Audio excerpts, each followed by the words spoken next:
Guys, I'm waiting for the stream. I'm waiting for the stream to start. I haven't seen the stream starting. Where's the stream of the game? There we go. There we go. There we go. There we go. I just want to put it on my TV. There we go. There we go. There we go. Eh? Sibukela ma preseason game. La penetrena. Sibukela ma preseason game. Welcome everybody to the George Mokwena. Why am I saying George Mokwena? Welcome. Are we good? Are we good, Sunrise? Welcome everybody to the Overthinking Football Show. My name is George Mokwena. I am your host. New look. Obviously, we've got a little bit of a new look. We will be tracking the game that Kaizer Chiefs is going to be playing with Vitesse. But I still wanted us to have a normal show because we haven't had a normal show in such a very long time. So we are back again. For those who are new to the show is a very interactive show.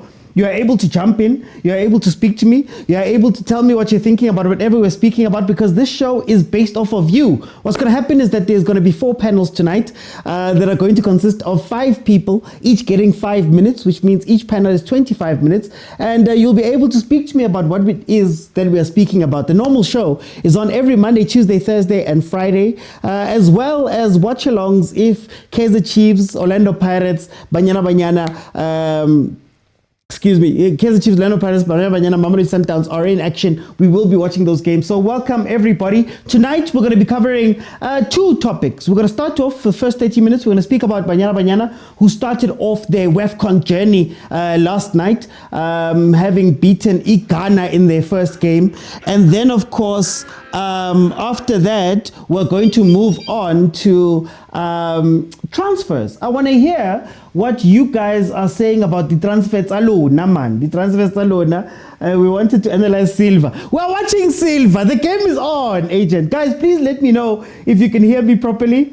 So we're gonna start off with Banyana Banyana while the game is on. The game has kicked off. For those who want to watch Kaizer Chiefs playing versus Vitesse, you can check it out on YouTube. There's a link there on the Kaizer Chiefs page. I just want to give you the starting lineup before we speak.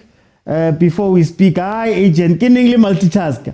Okay, so the starting lineup for Chiefs is Peterson in goal, Monyane, Reef Frosler, Ignacio Miguel, Aiden McCarthy. We've got Thabo Celes, Bongiseni Mthethwa. We've got Mduduzi Shabalala, Nkosi Mpile Ngobo. We've got Fundo Vilakazi, and of course Flavio Silva, number 77. Okay. So we're going to start off with the first topic. What was what? We're going to start off with the first topic for tonight. Yeah, We're going to start off with the first topic for tonight. Let me just get that right.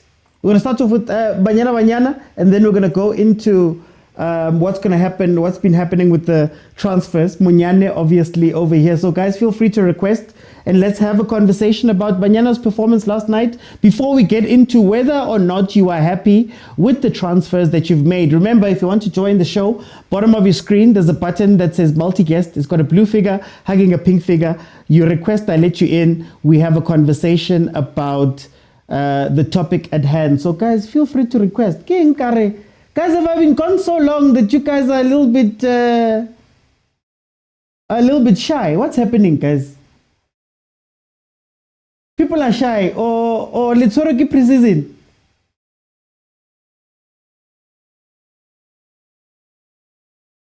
Let me just get this up.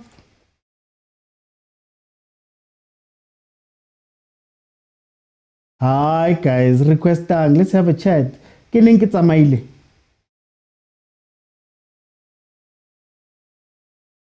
it's Kufa Cup. It's not Kufa Cup, man. Kufa Cup. That side. I'm just trying to fix something, guys. Apologies for this.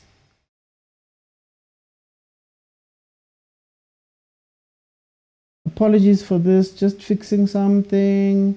Can you guys still hear me? Please let me know.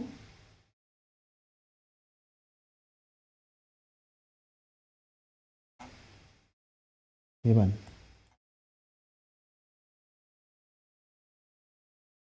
Hey guys, okay. So Banyana Banyana played last night versus Ghana. Banyana Banyana, of course, the defending champions of this tournament, WAFCON. They come into this game having lost out on having there's a shot, having Abo Tembi Khatlana available. Hilda was sitting on the bench. Nukumatlo obviously also didn't travel. And then, of course, we know the older people, both Janine van Wyk, have also moved out of the team. So it was a team that wasn't as strong as what it was going into the games last time around, the WAFCON last time around. And you could tell that they're a little bit sluggish as a team, having come into this game with all of these changes. Abo Motaung making the starts for Banyana Banyana. We have Abo Tesane taking up bigger roles. Refilo Jale was able to come back into the team. Nuku hanged up the boots. Yes. So Urifilo Jane had come back into the team to anchor that midfield, but you could tell that Ufifi Shem, I think age is catching up. I think she's also getting close to that time of hanging up her boots because she wasn't anchoring that midfield so well. And we still had the issue of there being a back six and a front four. Vesta Grey, Flavio. We couldn't get a black vest kappa just to look good. Pikes, welcome to the show. How are you? Yeah, I'm good, man. And you? I'm good, Finally, my brother. Finally, you accepted Look, me. people are shy. I don't know why people are shy today, but it's okay. Pikes, how do you feel about Banyana's performance while we're also watching Chiefs here? My man, I watched the highlights. Unfortunately, I'm busy with rugby because my son is playing rugby. Yeah. But I watched the highlights. Oh, right? Present. Yeah. I watched the highlights. They're a bit shaky. The reason why they have new players. And Yeah. I saw Desiree Ellis is trying to play a different ball game because what is the striker? Khatlana, Tembi. Tembi is not there. Now, if you don't have strikers that are more have speed in front, if you don't have speed in front, of course you're gonna change your game plan, right? Yeah. But over and all, they did well against Ghana. Experience in the midfield is key. Yeah. Which is my favorite player is playing. You know who's my favorite player. Refilwe. No, Linda. Oh, who? Linda. Okay, Linda. Yeah. She's my favorite player. That one. That one is. I regard her as Dr. Kumalo back then. Is it maybe time for Banyana Banyana to be looking for different players now? Especially knowing that, Abolinda, Refilwe, Jermaine is hanging up her boots, Tembi, they've been there for over 10 years. Is it time for Desiree to be looking elsewhere? Can we still lean on those players? No, there is. No, she's in the right track, but you cannot just drop everyone and, you need to replace slowly but surely, Of course, we need new young players that you're going to take us also for 10 years and all that, So, of course, we need new players, but I think introduce them slowly, but not take a drastic decision and replace everyone. How do you feel about Coach Desiree? Because we saw Ghana making some changes there that caught Banyana Banyana off a little bit in the second half. Ghana looked very strong. We still see her making changes in the 80th minute when we need some changes now, maybe a little bit earlier. How do you feel about Coach Des as the coach of Banyana Banyana? No, you must remember, like I said, you were a bit shaky. When you take players that are experienced off, experienced player can do anything in the last minute, right? Yeah. Desiree is from the old school. Desiree once likes to make changes in the 70s and 80 minutes. Even 89, Desiree will make a substitute.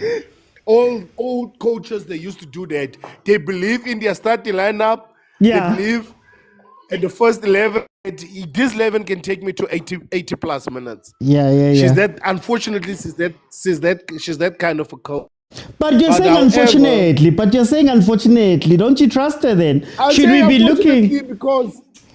I said unfortunately because why? If we play not dangerous teams. You can make your substitute early in your 60s, so that the younger ones, they can get confidence and all that for the next game. Yeah. You understand? But with games like Ghana now, I don't think you need to take those chances. Because one mistake is a goal.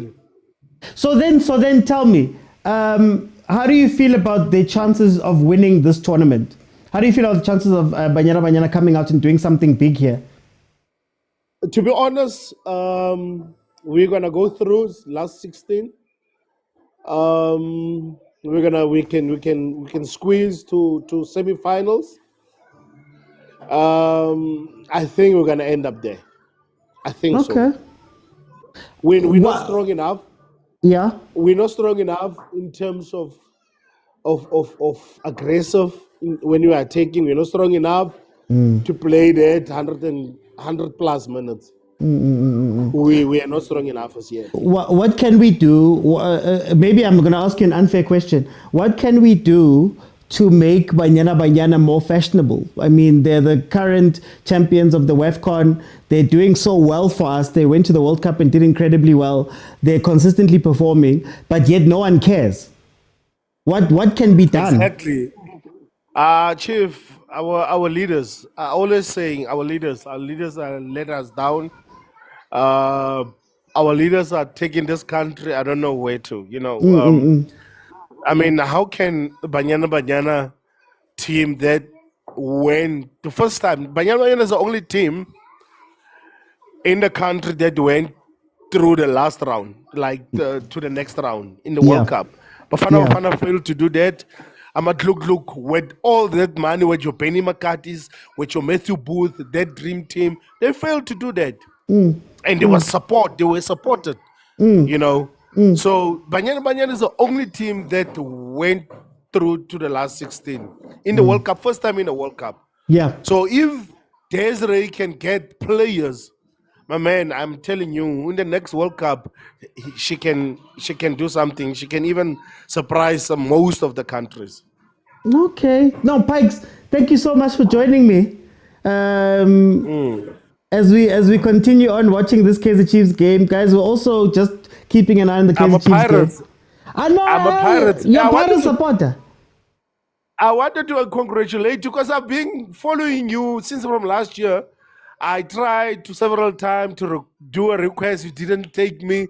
I was like, this guy maybe doesn't like me. Yeah. And then the other day, when Sundowns were playing, I was watching Spotify live, and then you were interviewed there, and your analysis is it's on another level, my man. Thank you so much, my brother. Thank you so much, my brother. No, congrats. I'm nothing without you guys. I've been watching you for all this time.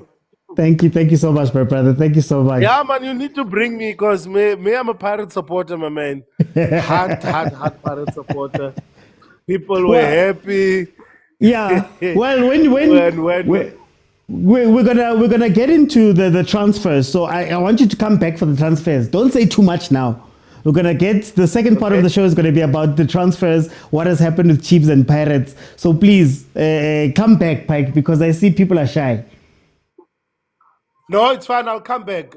Please, you must, because there are Kaizer Chiefs supporters. They are talking nonsense here on your show. But come back. I'll come back, and I will explain why Pirates didn't go through to the final. No, thank you. Thank you, Pikes. I will come. For time. Thank you so much, guys. We are 15 minutes into the game. Kaizer Chiefs versus Vitesse. It's still 0-0. Hey guys, I mean Angboni. But obviously, it's it's preseason.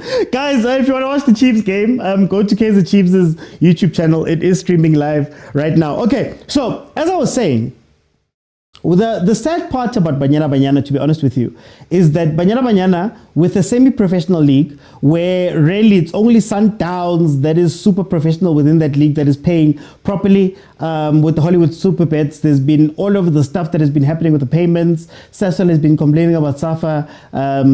spreading the money in the league. We've had other sponsors and SAFA fighting. Well, Banyana Banyana fighting SAFA because again payments are not made for bonuses that had needed to be done. Coach Desiree Ellis doesn't have a contract allegedly ever since. For the last 18 months she hasn't had a contract, right? But with all of that, Banyana Banyana is able to be a team that, like Upike said, made it to the last 16 of a World Cup, won the WAFCON, did all of that. And there's a conversation to be had when we're speaking about the profitability of women's football. Guys, Thembi Kgatlana, I'll say it again, I said it last night, Thembi Kgatlana is the most expensive transfer from most expensive foreign transfer from the NWSL in America to another league, right? If you could generate that type of money and give it to a UWC and give it to some of those other teams, that's a profit. And especially if we're seeing that in terms of women's football, talent-wise, South Africa seems to be very, very high up with the semi-pro league.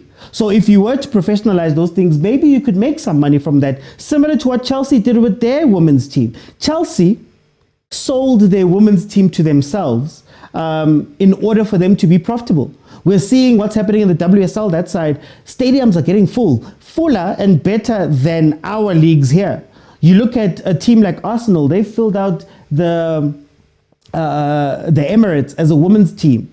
Well, not filled out, they get to about 50,000 people watching 9 times when they play in the big stadium, the Emirates. We've seen the other teams, Manchester United, Manchester City's teams and those ones do something similar. And now they're reaping the rewards of being the first to get there. So are we serious about these things? Anyway, let me bring it to Tyler. Tyler, how did you feel about Banyana Banyana's game? Welcome. I had my concerns, especially in the second half. I still remember we were talking about it during the game.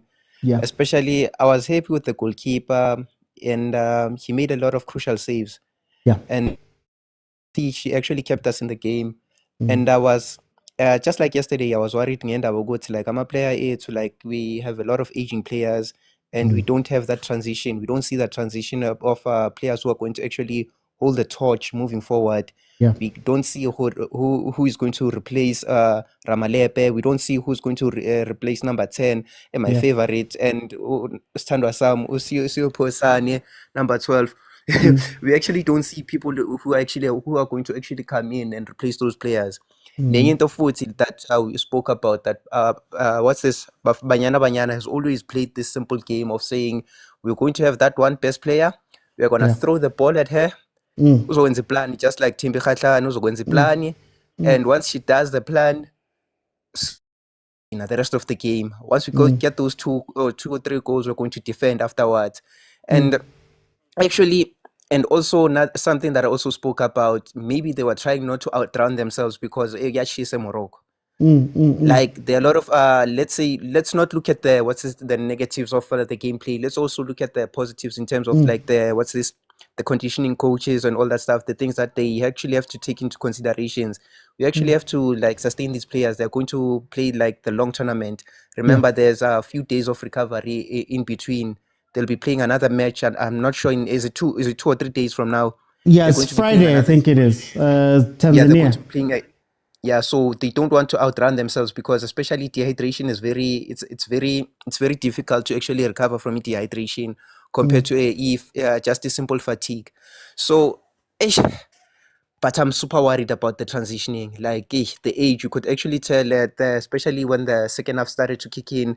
Most of our players, the older ones, our senior players, they were starting to actually not be as efficient as they would have been in the. You still remember the World Cup and their first attempt at winning the African Cup of Nations, the one that went into the penalties at I'm not sure of the year. You could actually tell they were young and hungry back then. But now, even the under 20, it's not promising in terms of which the transitioning. We have those kind of players. So now another thing so can I ask, can Banyana Banyana afford to transition those experienced players now? Because I mean, for a very long time, we've been looking at the stars that have been carrying. Would this be a tournament and a time where you put the experienced players down? No, it's not. No, it's not a matter of like putting them down. Like you see the same thing that we spoke about yesterday. Like in terms of like our subs, we've never had, especially with Banyana Banyana, we never had like the subs that you can see. Okay, you are putting in this sub and that sub to actually come in, actually maintain the tempo of the game or actually slow down the tempo of the game. It's a matter of like putting in a substitution who's going to go and defend. It's not a matter of like we are going to, like, you see Hilda, we don't have a sub for her currently. We don't have a sub for Ramalepe. Like there's someone who's actually telling you what's like this player is actually going to take over after Ramalepe, and also just like that. But then again, let's look at the thing of the sponsorship in terms of the ladies' games. Like we are trying to force here in South Africa, we are trying to force the ladies' game to be identical to game of the males. Look at the sponsorships. Let's be honest. If like we had a target market, like let's say for instance, Pons was a sponsorship for the ladies. Like you know, all those brands that associate a lot with the females would actually be there to actually help like propel, like actually add in numbers in terms of a finance. But at the end of the day, we don't see things eye to eye. Like sit down and actually watch a game here, Hollywood Betway, and look at the adverts in between and tell me, do those adverts actually correlate with the ladies? And then in reality, it's no. But aren't we falling into that thing that we do? I think, hey, South African football, is it maybe that we want this thing to be charity? Like when we want sponsorship, it must be charity, not necessarily that I'm sponsoring something that has a return. And this goes for the guys' game, this goes for the women's game. It feels like Gomzansi, they don't want to do the things that need to matter. Like for example, Banyana Banyana goes to a AFCON as the reigning champions. I don't remember seeing one clip of them lifting the trophy. I don't remember seeing some excitement for them, even when they came back. How do I support something that I don't know about, even my winner, number one, but then number two, how does a brand support that? Because otherwise, what am I supporting? Am I just doing it out of the goodness of my heart? You know what I mean? And I think that's where South African football is lacking. They've started creating stars of these players. Like there's players who have endorsement deals. You see Abo Pons and those things that you're speaking about, because they started taking it seriously and saying, guys, we need to have a TV deal that works. We need to have a marketing plan that works. We need to make sure that these games are easily accessible, are easily shown. We need to leverage. You know, something big that's happening that side is that they realize that whenever there's a big tournament, the Euros, the women's Euros, the women's Champions League, they spike up when it's time, you know. But we're also sitting in a continent where the CAF Champions League doesn't matter. You know what I mean? If it's Sundowns it doesn't matter. Are we not also just asking women's football to do something that even men's football is not doing? Yeah, it's this thing like of saying like we have to create interest. If there's no interest of something, like I won't speak a lot about the males football side of it a lot. Let me focus a little bit now for the ladies. Let's look at ladies. How many ladies around you currently are speaking about the football in general? Not many. You see those things, like we actually have to create interest. Like it's not something that's going to happen overnight. Like how many guys or mothers actually take their daughters out to go and actually watch a football game here, any football game in general, whether it's at school, it's a school female game, or it's a varsity female game. Not many. But then again, the onus again on top of that will be placed on us men, which like we don't support the ladies sport.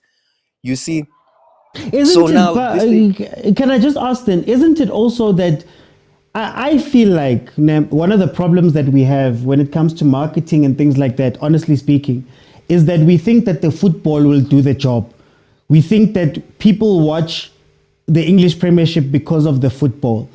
You know, we think that we watch those things. We don't think about the marketing of it. We don't think about the nostalgia of it. We don't think about how we're consistently reminded of, the great teams, let's say, for example. You've got a Posha Modise who scored 100 goals. I don't remember seeing a highlight of one of them. You've got a Chiefs. The Chiefs is playing right now. Suma scored 35 goals that season. We don't see the 35 goals. They don't market it like that. And maybe in the women's game, we need to realize, why are people coming to watch those games? Tina's kulmange Paul. Maybe it's time to make it about something else. Maybe it's an entertainment thing. Yeah, sometimes we speak about amachezi with Chiefs, for amachezi wama team. What if you make them fashion items to bring in a new audience? The rugby teams right now are having concerts after their games so that they can bring in new audiences, and you go in Tigitlako to go watch some concert, and now they're changing the demographic of the people who are watching them. Aren't we also supposed to do those things? Why would a woman come see a game? Why would a man come see a game? Because Nagu PSL, we're sitting with the same situation. Why must I go watch Makesi? What's bringing me to a Makesi game? You know what I mean? We don't ask those questions. It's the same thing, OT, you still remember, we once spoke about this thing of why is Soweto Derby so big. It's because in terms of it was not created overnight. It's in terms of it was, you still remember, during the struggle, apartheid, it was a place of relief for people to actually find something that they associate with. Still remember great townships of Orlando, it was the rivalry that was built over, you know what, lo now so, and then also having players who are locally from those townships, Yamaz banban extension banban udlalela ibhakaniya. Those things actually create what's this brand identity association, all those things, they take time in order to create, even the PSL to be where it is today. It didn't happen overnight. It's something that we need to we are going to invest. It's let's play the long game of it. Even take your child to go and watch it game. How many girls last time I was in TUT, the time I was watching the ladies game, I would go there and watch the ladies game only to find out I'll be the only guy there in the stand. Amongst the ladies, even the ladies themselves, no ladies would be there. So marketing is something that's lacking as a whole in Africa as a whole. If you can check, even Nigerians in Nigeria as a whole, the country has over 250 million people. But how many people there in Nigeria actually watch the Nigerian football? It's because of marketing that the European have invested heavily in. Even if you can check currently the American movies, how many people actually know more about American movies? It's because of marketing, and then we actually have to master the marketing of it, because at the end of the day, marketing is it's what creates something big. Even you can check EPR currently, Yamal, the way he's been pushed and been ran through by people. It's actually that thing. We actually have to master that marketing brand. You have to actually relate with the brand, identify with the brand, association, actual emotion. There's a lot of things that's heavily invested in terms of marketing. For time, I'm going to jump in. I want to bring in Agent. Agent, my brother, welcome to the show. I don't know why you're saying sharp, Tyler. I don't know why you're saying I'm punishing you, guys. It's a preseason game. It's a preseason game. George. Hi, man. No, we want to analyze the game, man. We want to talk about, silver. We want to talk about the patterns of play. Your national team just won last night, and Funu Kulbangai. No, you don't want to talk about it. No, we want us to make us choose between talking about Bafana, Banyana, and Chiefs. Chiefs versus Vitesse in a game that doesn't matter. Agent. Yes. The country must come, or the country must be first. No, Tajo, you must understand Maslow's hierarchy of needs. Yeah. We must change it. Agent, I wonder. but you're not, Yeah. but I don't think you're going to do justice to these topics, my brother, because there's a lot to talk about, but now you're restricting us. Aye, We aye. can pick this game. There's a lot that's gonna happen. We still have tomorrow. We still have Friday. We'll talk about this. We're gonna talk about the transfers. I can Flavio's playing now. The segment where we talk about transfers is going to bang because we're watching him right now. We Agent. must talk about him after. Aye. Listen, AJ, aye. Time. Banyana. Aye. You know I'm bullish about that one. No, I know you're bullish, but you see, you're bullying us in the wrong areas. Yes. Banyana. No, now all I was saying was that George, please say, let's do justice to Aye. That's all I came in for. I'm doing justice right now. Because we need to talk, okay? Second division team, first division team, that George. Our football is good, man. Imagine. Yeah, time. Agent, untshela nako. No, I'll talk about come when you're talking about Chiefs, man. Because Okay. Mara, you see now you wasted 2 minutes. Guys, I will fight this fight until we will recognize Banyana Kankane. Can't be putting a preseason game over Banyana. I'm sorry, I'm a Chiefs fan, everybody knows, but this is what we need to be doing in order to grow, guys. Bongs, we're gonna speak about the teams. Bongs, welcome. Yes, OT. How are you, my brother? Yes, OT. Utsareke stress yet? No, I'm doing fine. O rinka Banyana ban. No, I got to get stress. It's just that Banyana 2-0. They got the 3 necessary points, but still not happy with performance here because we didn't play like a team. One time for we are defending champions. Marabongs, do we know how to support Banyana? Do we know why we're supporting Banyana? Because I feel like we minimize the performances of certain people, and the other guys will teach you how to celebrate things. Rugby will teach you when the Springboks are playing what it looks like. Chiefs and Pirates will teach you what a Soweto derby is, whether Chiefs ki number 9, whether Pirates ki number 2. Why aren't we doing the same things for the Bafanas, for the Banyanas in the country?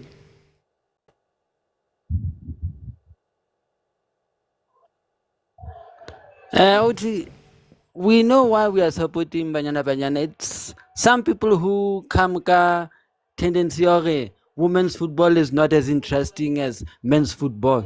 But babang batho ba teng o ka thola gore motho a teng ha tse le gore Banyana ya bapala and e bapala for eng. They only know when Banyana has won ha ba tshwantse ba ye airport e be le hona ba reng okay re lo supporta Banyana. But then where were they when Banyana was starting the tournament? Where were they when Banyana was playing all these qualifiers to qualify for AFCON? But is it okay, to be fair, Mara? Is it my job to now wake up one day and go support Banyana, or is it other stakeholders' jobs to make sure that these things are advertised? I mean, right now we're looking at Kaizer Chiefs versus Vitesse. It's a preseason game, but Kaizer Chiefs has done the work to let us know that these guys are playing at this time. Here's the starting lineup. Here's the this. Here's the that. I don't think those things are hard to do. Let's look at SAFA. What is SAFA doing for women's football right now? Are they giving support to women's football? Because remember, Banyana were on strike even before tournament. They were striking for payments, for better payments. And Lerona, our league, in South Africa, it's not even having a good sponsorship where intentional handle.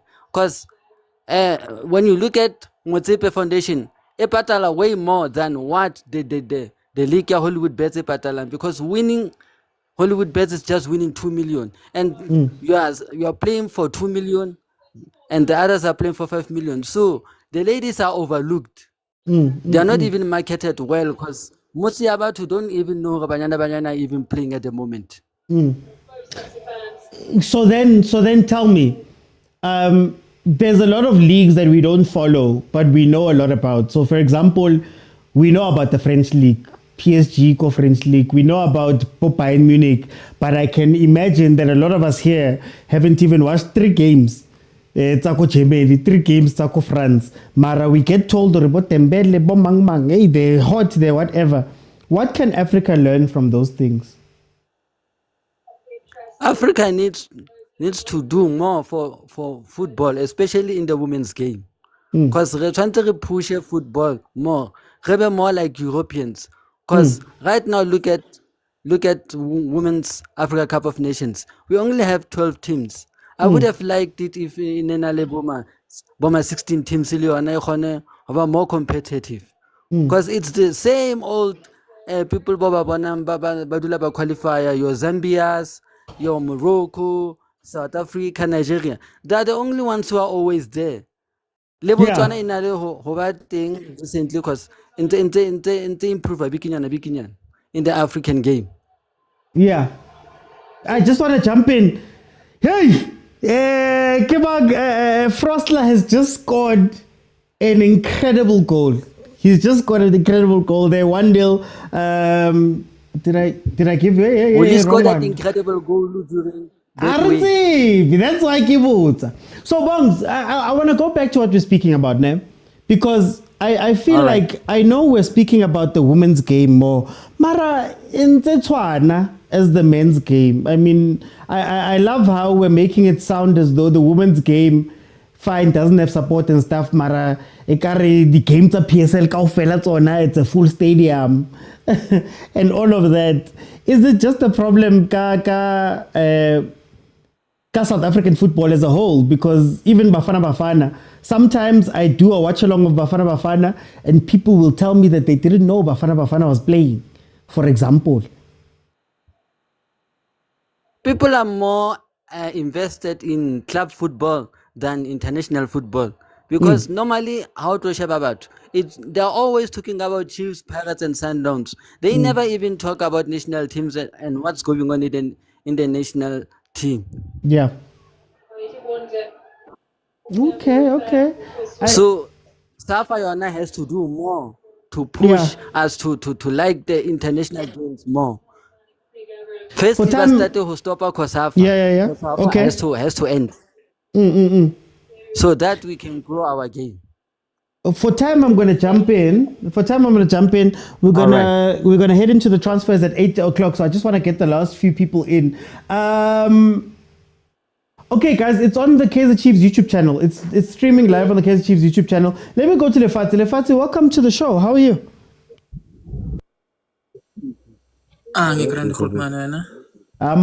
Guys, please remember to mute when you come in. Point, please mute. Lefati, uyingena kuphi le ndaba esikhulumayo? No, I actually came in for Chiefs, but to add on what has been said, if I think Ikalela, something that many of you didn't notice, maybe I'm the only one, Noma, I'm one of a few people that have been watching closely how Banyana Banyana played. So especially in the World Cup, they used to play with 1-6 and 2-10s. Yeah. But the coach has changed now. I think in yesterday's game, we saw this Refilwe Jane. He was more of a. She was always a 6, but yesterday we saw Linda. Yeah, I'm going to speak about Linda. She was always in that circle thing in the midfield where Jane was roaming around, going to collect the ball. So it seemed like they were playing old-fashioned 6, 8, and 10. You know, the 6 was doing all the dirty work. The number 8 is always the one that is controlling the tempo and everything, box to box or something like that. And then the number 10 is always up in front. So another thing that makes it seem like Banyana Banyana, they were not as good yesterday. I think there's Thomas trying a new system, and it's unfortunate that they are trying a new system. When the experienced players have left. I'm talking about Bo, the defender. He's Bochanin, Bonoko.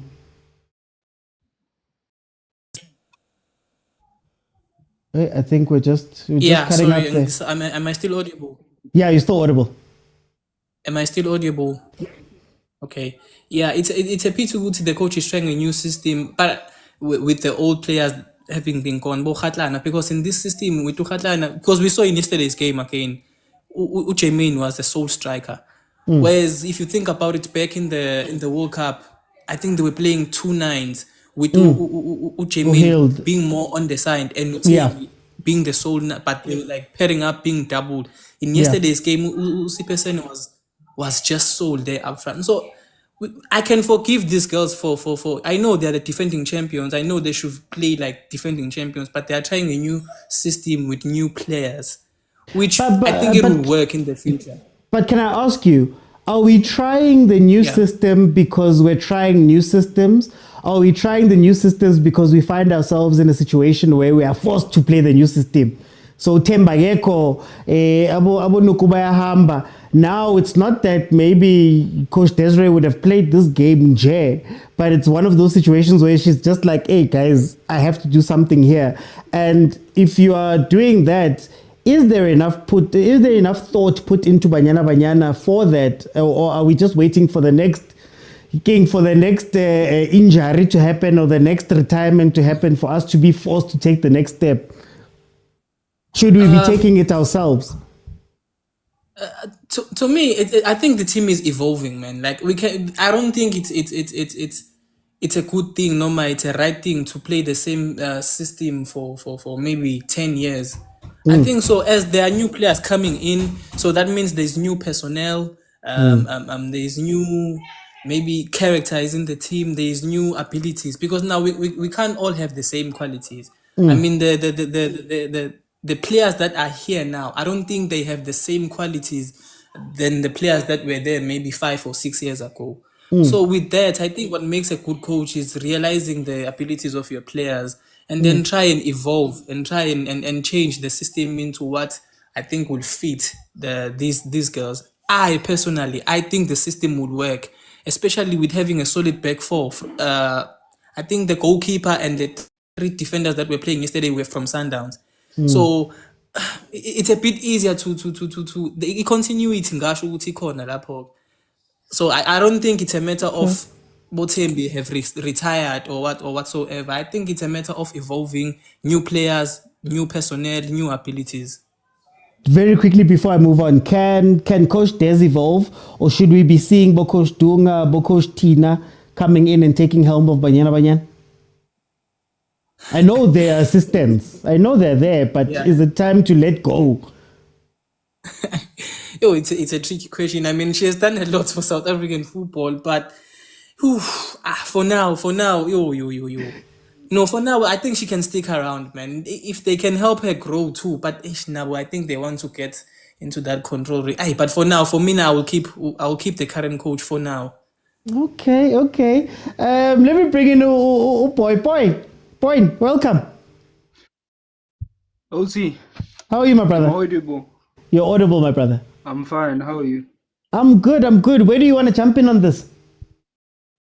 Well, I'm not gonna like an expert, because I feel like I'm a casual fan. When it comes to Banyana, I'm really patriotic. I can say that, Yeah. And I did watch the game as well, like 90 minutes long, and I don't know where to start. I think what Lefatsa said about evolving, I think I saw it firsthand. It was okay.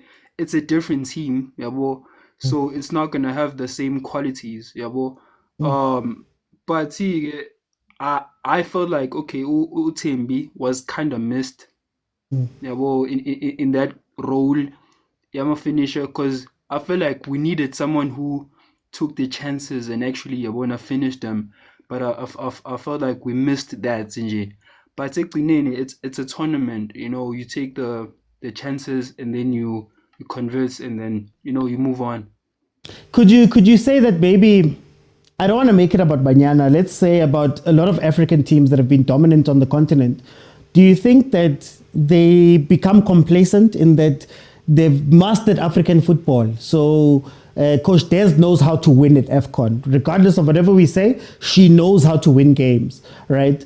But then now when it's time to take the next step to the World Cup, let's say, we see a little bit of an issue there. So we've seen it, for example, here Sundowns getting caught by some of the same mistakes they're making this side, that maybe they can get through on the continent. They've made the same mistakes at Club World Cup and lost out. You speak about the Egyptian teams of old that were so dominant, Mara, they couldn't take that dominance into the world. Do you think that African teams have that problem, that once we figured out this thing, man, a continent, we must get better beyond? Yeah, no, I feel you. Especially Lento Benzega, Kobo Widati and our experience, when they were facing the other best teams around the world, they struggled. I get you, but I think in this case, Kubanyana, we cannot say it's the same thing. Okay. Because I feel like we kind of in a relatively new situation. Like obviously, Banyana find themselves as defending champions. I feel like that's pressure. They already have pressure now, and Ukoishi Izolo Ute, she doesn't want to take this as as we are the defending champions. She wants to win this again. So I feel like we still the underdogs.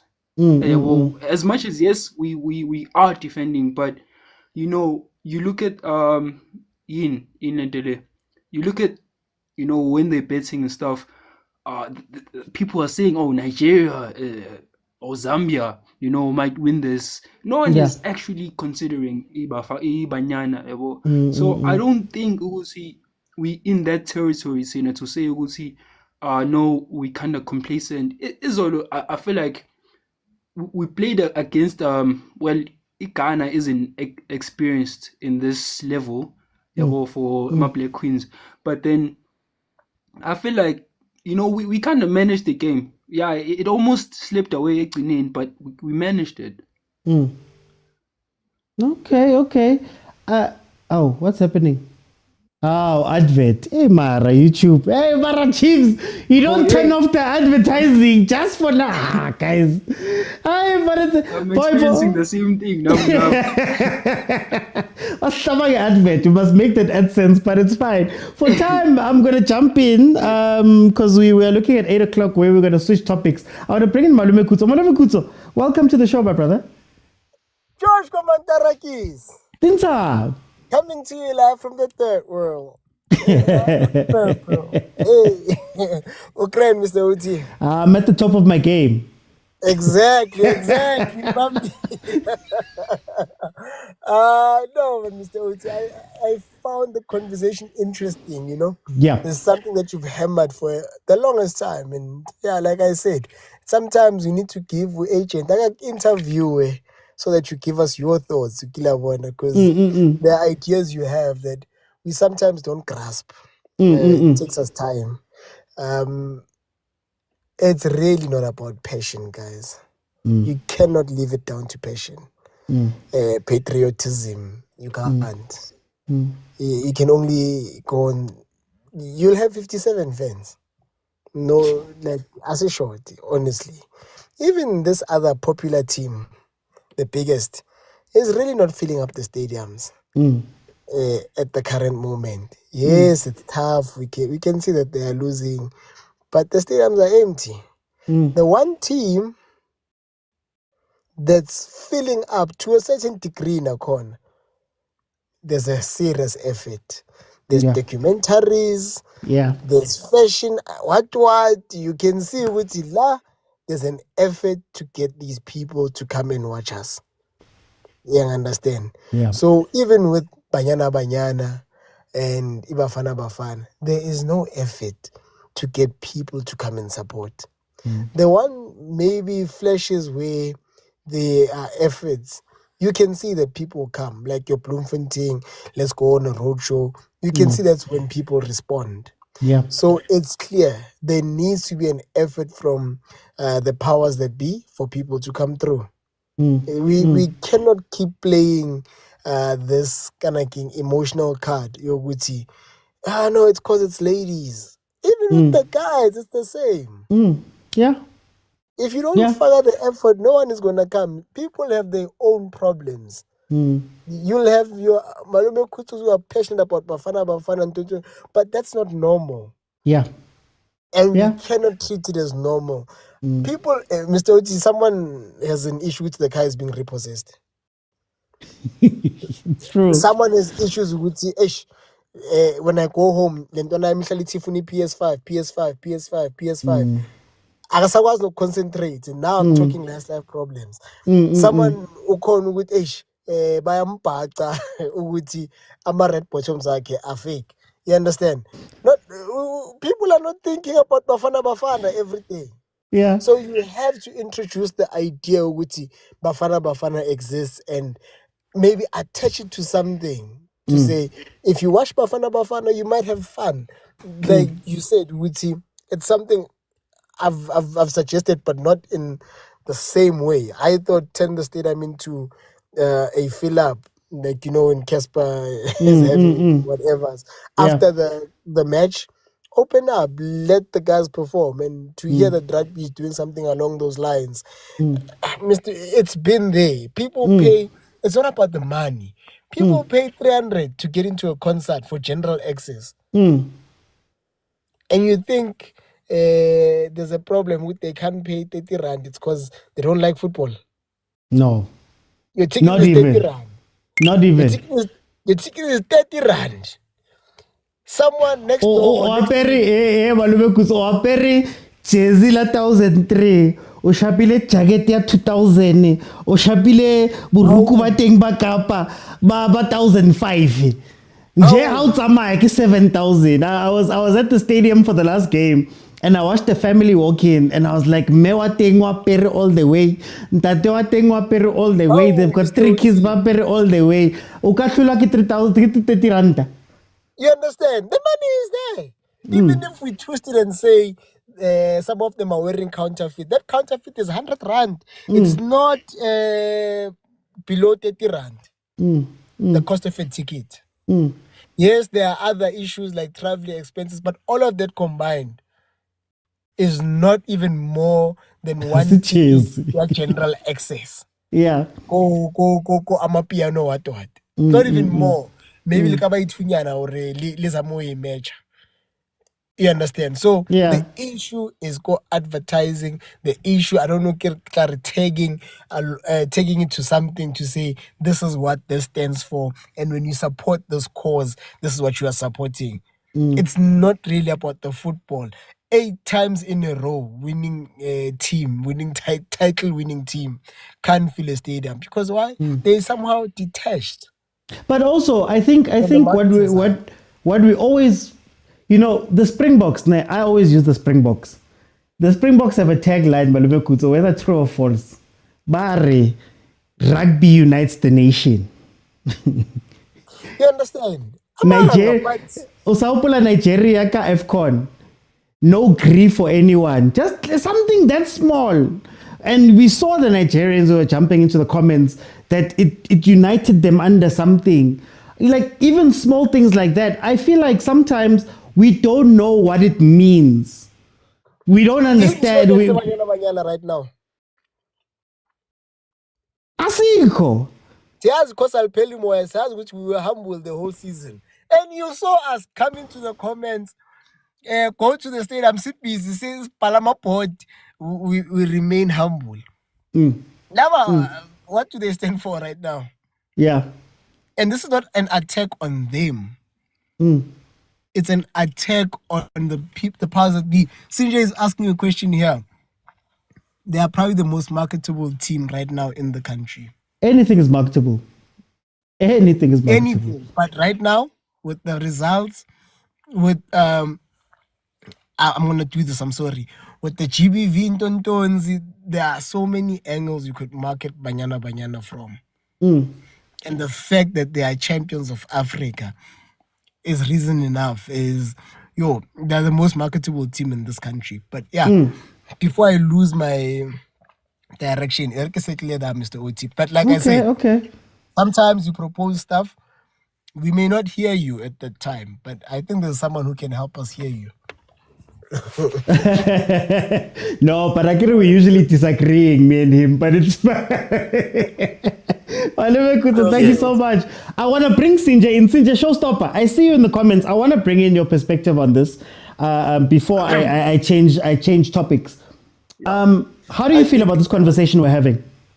I think I understand what you guys are talking about, the marketing aspect of it.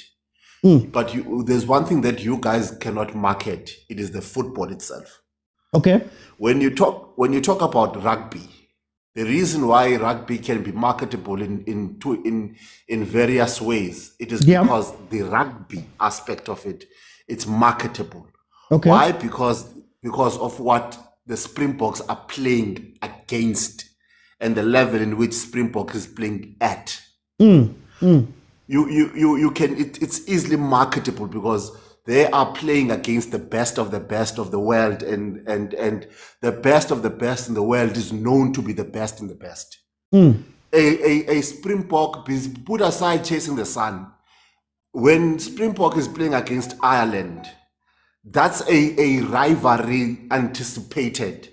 Okay. So you can market it already. And because let's talk about the opponents that Bafana has played. Are they known? Is it a tangible rivalry? Is it an anticipated match? Is it a well waited for game? Is it I don't want to miss it game before you can even market it?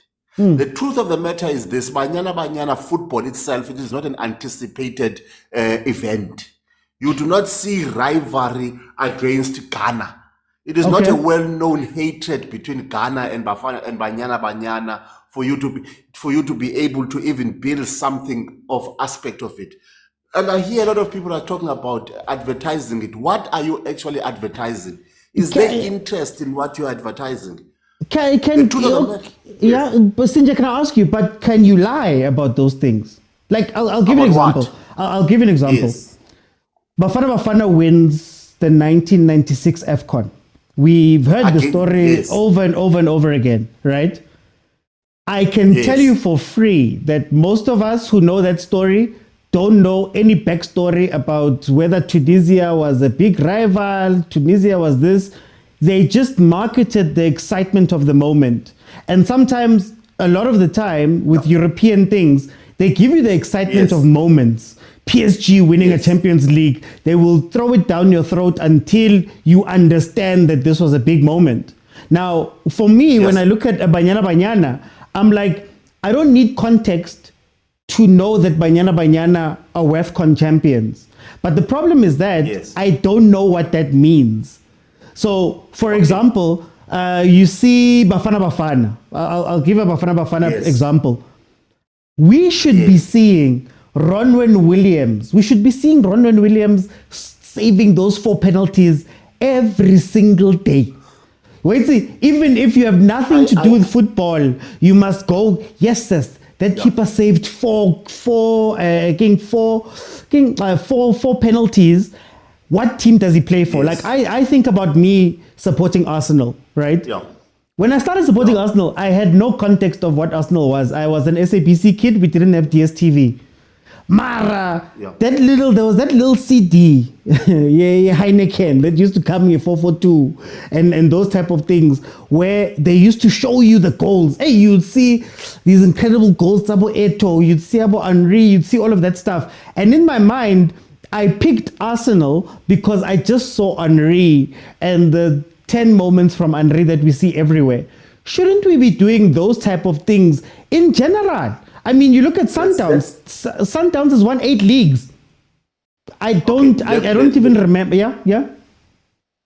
Let's start with what you are talking about.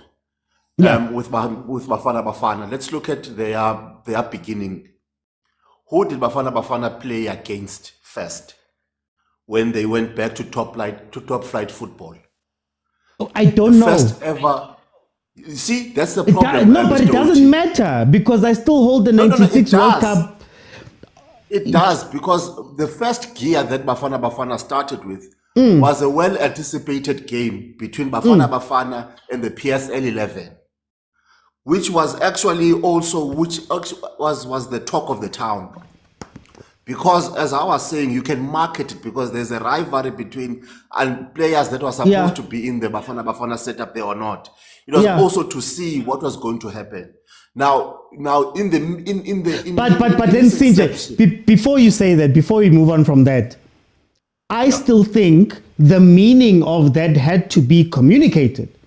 You get what I mean? I still need to know that when Bafana is going to play the PSL 11, why are they going to go play the PSL 11 and why does it matter? And I feel like that's the context we miss with a lot of the things that we do. Like the derby doesn't matter, hasn't mattered honestly for however long. It hasn't mattered.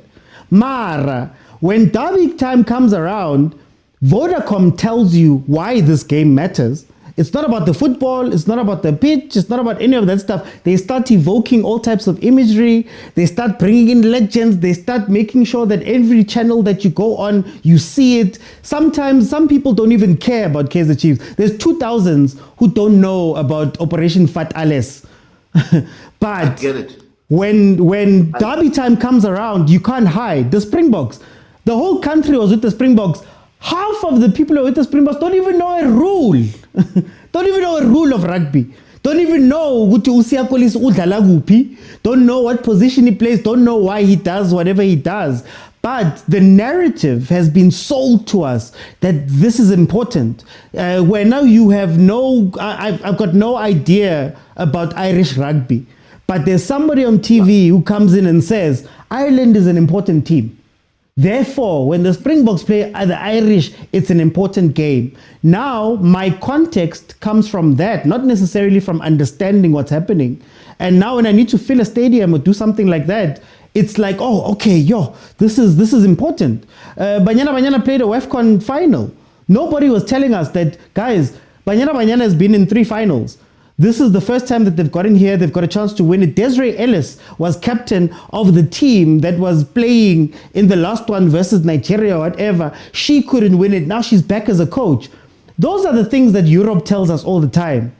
Those are the things that we get told and we get excited about. Oh, I get excited about, Arteta is the assistant coach Pep. He's the new Pep. He does cones like this. So when he signs for Arsenal, we get told that he's a genius. We get told that message before any football is played or anything is kicked. Don't we miss those small things, Nati? Honestly. Yeah, that's what I'm trying to say, Mr. OT, is that you can say all of those things, right? You can say all of those things. But the question is, are you saying things that are of interest? You're making it of interest. Somebody in the comments spoke about Endrick. I'm sorry. Somebody spoke about Endrick, the Brazilian. I think it was Agent was speaking about Endrick. I shouldn't care about some kid from Brazil in a league that I've never watched. In a league that I don't care about. I can't even tell you the first thing about that league. But Real Madrid, he told the world, they made sure that the world understood that thing is important. But objectively, it doesn't mean anything to me. But they've told me. You get what I mean? But the question is, Mr. OT, is this, right? When someone says, and I wanted to go back to what I was actually saying. Okay, yeah. Go ahead. The information can be splashed all over, right? You can say all the nice things. They went to the final, but if what you are saying is not relatable, trust me, it's going to be hard to market it.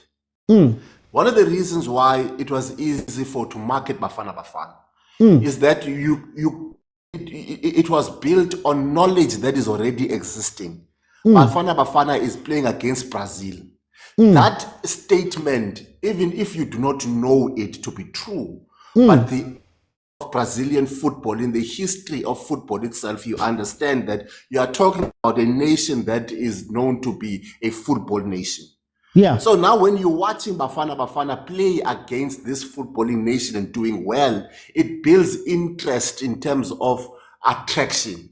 Look at Kaizer Chiefs. When Kaizer Chiefs is doing well, how does it reflect on the stadium and filling up in attendance of stadium? A Chiefs that plays well attracts a lot of people. That's my only. I wouldn't even call it criticism. Only reason that for me justifies the lack of interest in terms of female football and bafana football. I'll bind them with one thing. It is because they have not displayed the football in the highest stages, with the highest to be known. You say Themba Zwane has played 50 caps. How many of those 50 were games against the top 10 nations? When you say Sia played 70 national team caps, you look at 80% of those games are against nations that are on the top 5. But do we all know that? Do we care? Now, yes. We don't even need to know. We don't even need to care. That's how it is. The ratings are there. When you put ratings in terms of, even when you put world FIFA ratings, and you look at that when you are being told, if you see Bafana is playing against France, look at the attendance on that game when they lost 0-5-0 or whatever. Is that people know it to be a country that is well known for football. My only criticism, it's only on that aspect, Mr. Oti, is that marketing football, in particular Banyana Banyana, will take a lot in not just Banyana Banyana. It's female sports in. You see it in rugby, right? You see it in rugby. Siya Kolisi also has to use his influence to generate interest in female rugby as well. Yeah. You get what I'm trying to say? And that is seeming, it's still difficult. But you see that they're putting in the work off of the pitch. I don't care. I don't care about what the Lady Box are doing. I've never watched the game of the Lady Box. Let me not say I don't care, but I've never watched one. But because Sia went there, at the very least, my first point of interest is, why is Sia? Okay, why is Sia? Oh, maybe. You get what I mean? Like, okay. Even rugby had to do that to us. Maybe but the question is, Mr. Oti, let's bring it home. Let's bring it home. Did you watch the Springbok games after seeing Sia Kolisi advertising it? Here's funny, I couldn't. But the one game that I could watch, everybody went. We can't even watch Springbok games. That's why I'm saying that forget about your rankings and what. Joe, so SS1 is blocked. It's completely blocked. We have no context for rugby. But I know, Governor, maybe it's because I live in. Maybe it's because I live in Pretoria, but I can tell you, one of the day of a Springbok game, I don't even know when the Springboks are playing. Yes. But the day of a Springbok game, I walk into my checkers and it's just Springboks. The cashiers are in Springboks. Everything is green.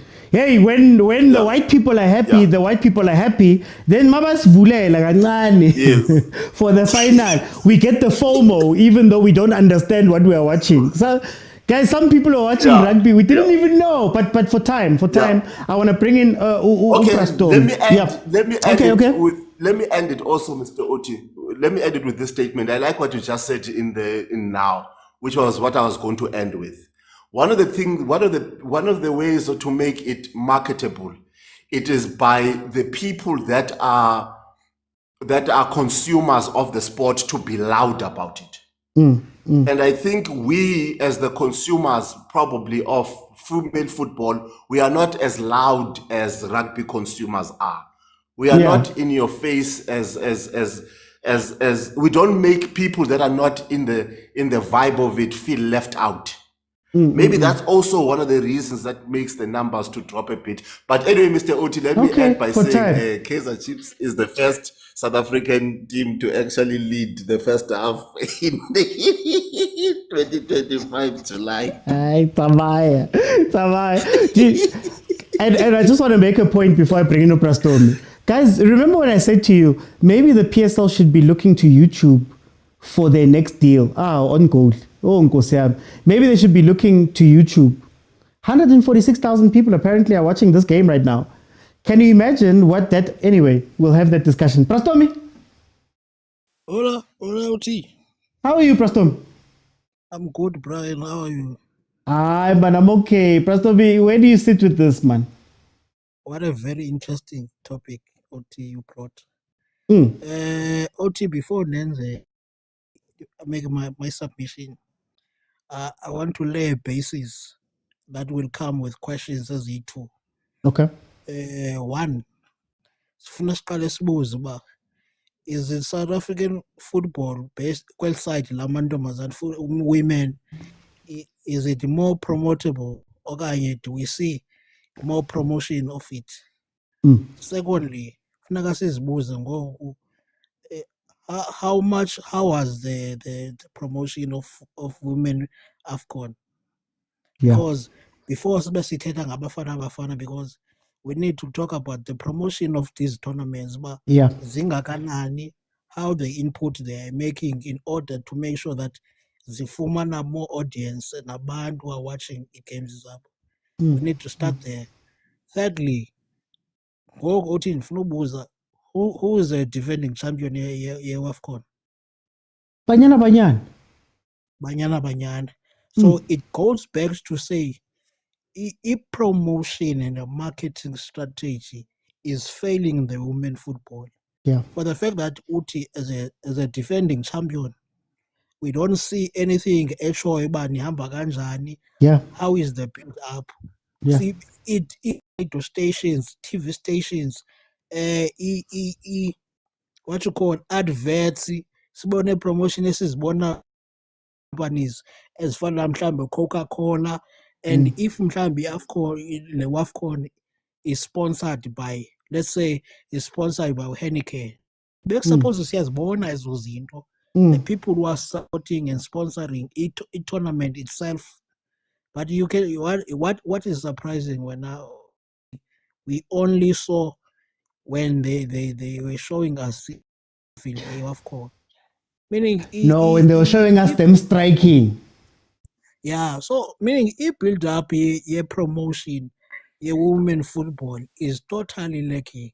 At some point when I OT, and I will be honest, very friendly with you, it needs to start in the position of teams too, because Sundowns already has a women team.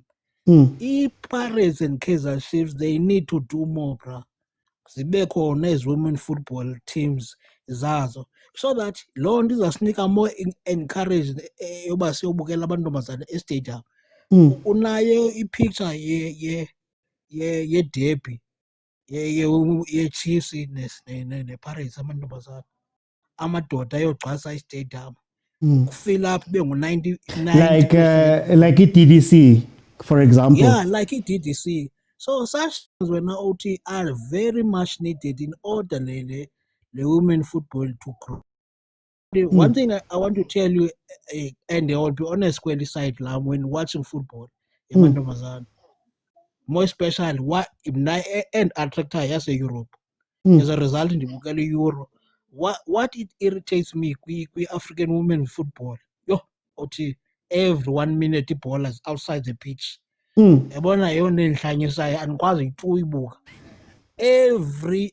minute referee is whistling whistle every minute. So lento iyayibulala immorality nenansi that I have, because ndinomdla yoba sibakhulisa abantwana, sibasupporta, sibabukele. But ndisathi ndisabukele uthi benibukele iNigeria, man, ndabhorwa into yoba ibhola always outside, always when it throw is more than. So enye into ke ngoku before siye kwi-marketing, because we need to siyenze this foundation sesinayo more stronger, sizofumana i-support. Because one thing I can tell you, I will also blame nobo minister bethu, abo minister of sports. They are aware Banyana they will be playing AFCON and they are the defending champions. There's no farmer simbona as us. Banyana.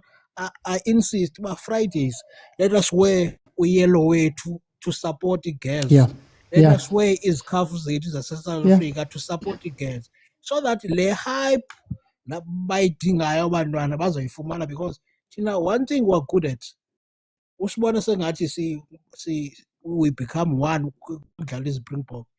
We like the validation of white people apho ngakhoyo sifuna ubonakala so that as numbers when they are celebrating abelungu let's celebrate but I was watching these Springboks because what I've noticed ngesikhathi bekudlala i-Rugby World Cup I've noticed abantu abaninzi ngenxa ye-numbers and the hype and the happiness as was Springboks. Abantu would sacrifice go and watch Springbok. Umntu akazi noba i-drop ball xa kutheni ayazi xa i-overturn noba yintoni but into eyenzekayo they go there and support i-national team yabo. So le national team ye-women's team yethu isanida more work. Ndiyambona uSafa yena ngefailure yakhe and there's nothing we can change about them until kude kutshintshe kubekho a new president so that kubekho abantu abazo-understand the mandate in order to build this national team. OT, I don't mind watching USA playing in Spain, World Cup. I don't mind watching Spain playing Portugal, Euro ngoku. I don't mind watching playing Poland.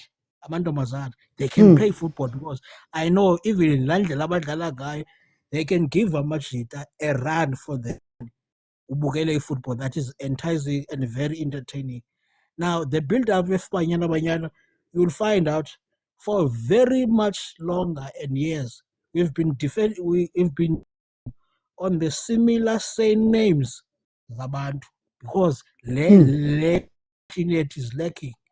And the only time you can pick up players, you will pick up players with Sundowns, with UW. Then go if Genzek, with J Van Veke, then you're Tata Badala outside the country. Everyone how is lacking. That is why City. Kaizer Chiefs, the Orlando Pirates. I would like them as national as women's football teams in order to grow the women football. For time, I'm going to jump in. I want to go. Score update is 53 minutes in. It's 1-1. Kaizer Chiefs versus Vitesse. Agent. Yeah. Mr. Oti, what is marketing? At the basic, it's a repetition of a message. What? Sorry? To do what? In order for you to bring, you can make it different ways to sell a product, to bring awareness, to do all of those things. To bring visibility. We want visibility, at the bare minimum. Yeah. And as you guys say in your world, there's no such thing as bad publicity. I don't think we should be hypocritical or hypocrites in this kind of cases, right? A lady can go to a stadium to go and watch Neymar. Just Neymar. Not because he knows football or not, just because he's a good-looking person. Yeah. Yesterday, people wanted Donny. Besides you, most people, what did they want Donny? It should never be seen as a bad thing to superpower. Right?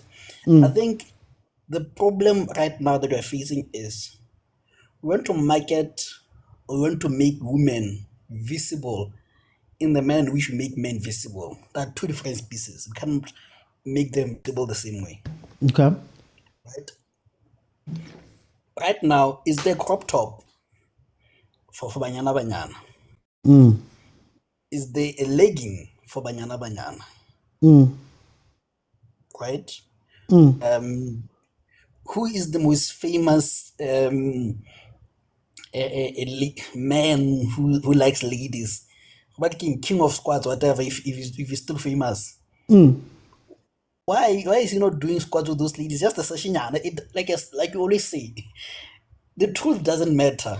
No, and people, and just to jump in, people think that's stupid. Yeah. You know, I just to give you an example, I'll tell you a funny story. Kaizer Chiefs in their history. Yeah. I think it was in the 70s, right, when they just started. Amongst the marketing things that they were doing, and it's going to sound crude, I'm sorry, but one of the things that they were doing was that they'd have a Kaizer Chiefs truck that was outside. And it would be an entrance from the top, and they'd have a woman dressed a certain way. Mm-hmm. And that fueled sales for the day. Kits were being sold, people were being paid from that, right? I always ask the question, do you know who you're marketing to and why you are marketing to them? That's I think the question that you're asking here is that what makes it that I want to go watch this thing as a man, as a woman, even our own league? What makes it that makes us want to go watch those things, for example? Exactly. You know, like you make Udonli, for example. What are you marketing? You want to make the team visible. That's why I started with what definition of marketing, CLJ? What are you making visible? You know, you want to make Banyana Banyana visible. You make a person like Donli, your face. It doesn't mean he's the best player in the squad. Doesn't mean pressure. You're bringing visibility, and he's one person gonna bring. You know, and again, I come back to the point that I was trying to make. That in fact, Banyana Banyana should have more sponsors than Bafana Bafana. Okay. You know, that there are a lot of sponsors who are selling female products. Why are they not there? You know, why are they not sponsoring Banyana Banyana?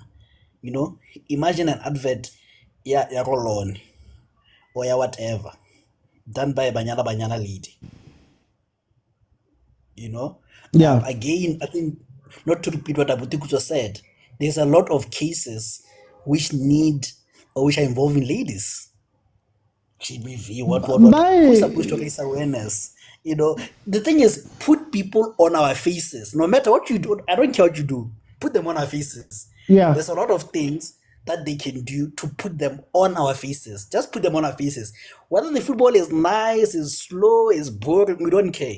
People yesterday didn't care that Donny didn't play well. They didn't care. They just happy to see her. Do you know what my thing is, Agent? My worry is that whenever we speak about women's football, the bar becomes winning. That's why you have to win, you have to do this. But I look at it and I go, but guys, there's a team that went 9 years without a trophy. It's still the most marketable team. And what bothers me is that we make it seem as though the football is the be-all and end-all. I always use the same example, Agent. We barely watch La Liga games. We barely watch German games. We barely watch MLS. But you already have an idea of it. You understand some of the things. You know some of the dynamics, some of the stories they tell you. I don't know Coach Brighton Guti, he's hot. He's in terms of like tactics and stuff like that. I just know that they told me that there's a 31-year-old genius that has just started coaching Brighton, right? Yeah. So those messages are getting to me. I know that Rassie Rasmus is a genius. Right? Everybody here knows that message that Rassie Rasmus is a genius. Can anybody can anybody explain the 7-1 split here on this live? How many of us can explain it? We can't. So now, knowing all of those things, I go and watch. But how come we don't have the stories of Desiree Ellis is a 4-time CAF Women's Coach of the Year? Banyana Banyana is the only national team we've had that has gone to a World Cup and got into the last 16. Banyana Banyana's lifting the trophy. Forget about Banyana Banyana. Bafana Bafana, I still have conversations when we're watching here. I still have conversations where people say, Mari Bafana Bafana keeps losing. And I'm like, people don't even know that Bafana Bafana is hot right now, that Hugo Bruce is doing incredible. He's on an unbeaten run. You know, and it's the small things that I always, smoke, Evan. It's the small things that I always speak about for me, that it's like, I've seen Siyakolisi holding the Webb Ellis trophy like this. I don't know how many times. We're driving on the highway and there's a huge billboard of Siyakolisi holding a trophy, right? I don't need to communicate how the rugby guys played, what they did, who they were playing against. All I know is that those guys are winners. I don't have that opportunity with Banyana Banyana, who have a trophy that they've lifted. Ronwen is saving 4 penalties in an AFCON. I'll keep saying that. We should be seeing that every single day, agent. You know, before PSL games, they show you Siyakolisi. They can't show you Ronwen holding the league title. They can't show you those type of things. We speak about the CAF Champions League. We care about a Champions League that side in Europe that has nothing to do with us. They are thousands of kilometers away. I can't even put on Al Ahly versus Wydad when they're playing on the champion. I can't watch it. But Channel 203, I can watch Gary Neville's highlights from 25 years ago. It's those little things for me where I'm like, guys, we're slacking and we believe that it's football that's making us love these things. And it's not. Yeah. Anyway, sorry about that. So that you give us a chance. For me, right, we have to make sure that, like I said, let's not market the ladies' game like we're marketing a men's game. I think we have to make it a different for you, you know. And like I said, what is important is put them in our faces. It doesn't matter how, you know. Some people are suggesting a double header, you know, before Pirates and Sundowns, double header. See, just put them on our faces. The problem right now is we are watching Banyana Banyana. The next time we're going to watch them is probably World Cup. Yeah. What are we feeding people between that gap? You know, and like the stories of Nukumatlo, you know, yes, the struggles they have to go earlier, you know, because I remember Nukumatlo is a man. How did that go with her, you know? And so at the time when she was the top striker in Africa, yes. Anyway, yeah. Before he was a defender. you get me. But anyways, but that's my point, you know. Put them on our faces. That's my message, and use whatever trick is there in the book, dirty or not. I don't care. Thank you. Let me bring in Uvelile. Mtakababa, welcome.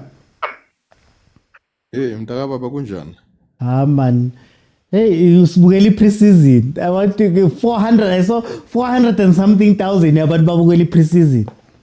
Bangathi kwenzakalani ngibona abantu badlalela ama-TV ngibona imoto lapha, ngibona imoto ziyandlula ngale, abanye bayajima ngale ngamabheki kudlala i-Chiefs. But anyway, ngibona amakhehla nezalukazi zasemakhishini lapha yana zibile nje zibukele yazi lephesheya vele ubukele izalukazi esikhaleni.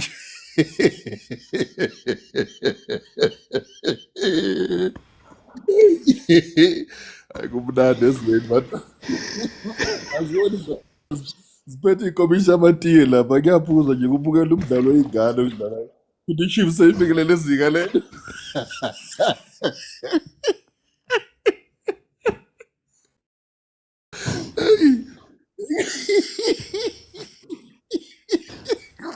man, the stadium siyafana ne-old Peter Mokaba how. Yabona mawubukela umesha uphethe komisheti amakomisheti angachitheki kwazi lawo mesha ayikho into eniyibukele noma sijwayele ukuthi egamini kumele kuchitheke yonke into.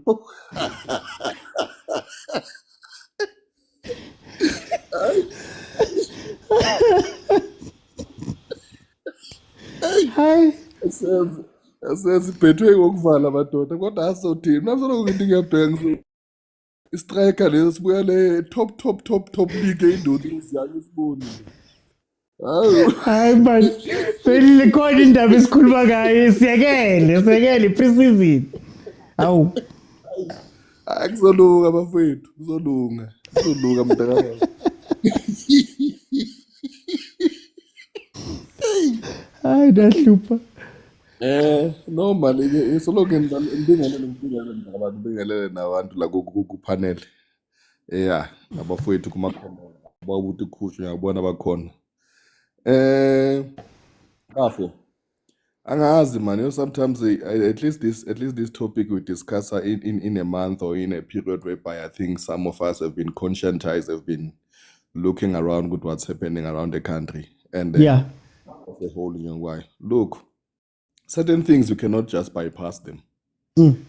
Rugby, we can glorify and call it Springbok. Yes, yeah, support us, sponsor this and this and this. It's because the apartheid government was in this country. They didn't ask anybody's permission to come and say sponsor. They were intentional that they do. When the apartheid government went and fresh Dr. Van der Beek he create ESCOM, they were intentional about what they want to do about the country's electrical system in the country. You see those beautiful stadiums, Ellis Park, Loftus, Western Cape, all those beautiful stadiums. It's because the government was intentional about what it was doing in developing rugby in South Africa, including cricket. So there's no way we can bypass and come now and think when it comes to soccer, companies have to be the one that are sponsoring soccer, they're advertising soccer, they're being on the forefront. There's no way. The government need to be intentional on what it's doing with the Banyana Banyana and the bafana. There's like, as a no, if the government interfered, then if is okubhena for putting your money and putting our imithetho.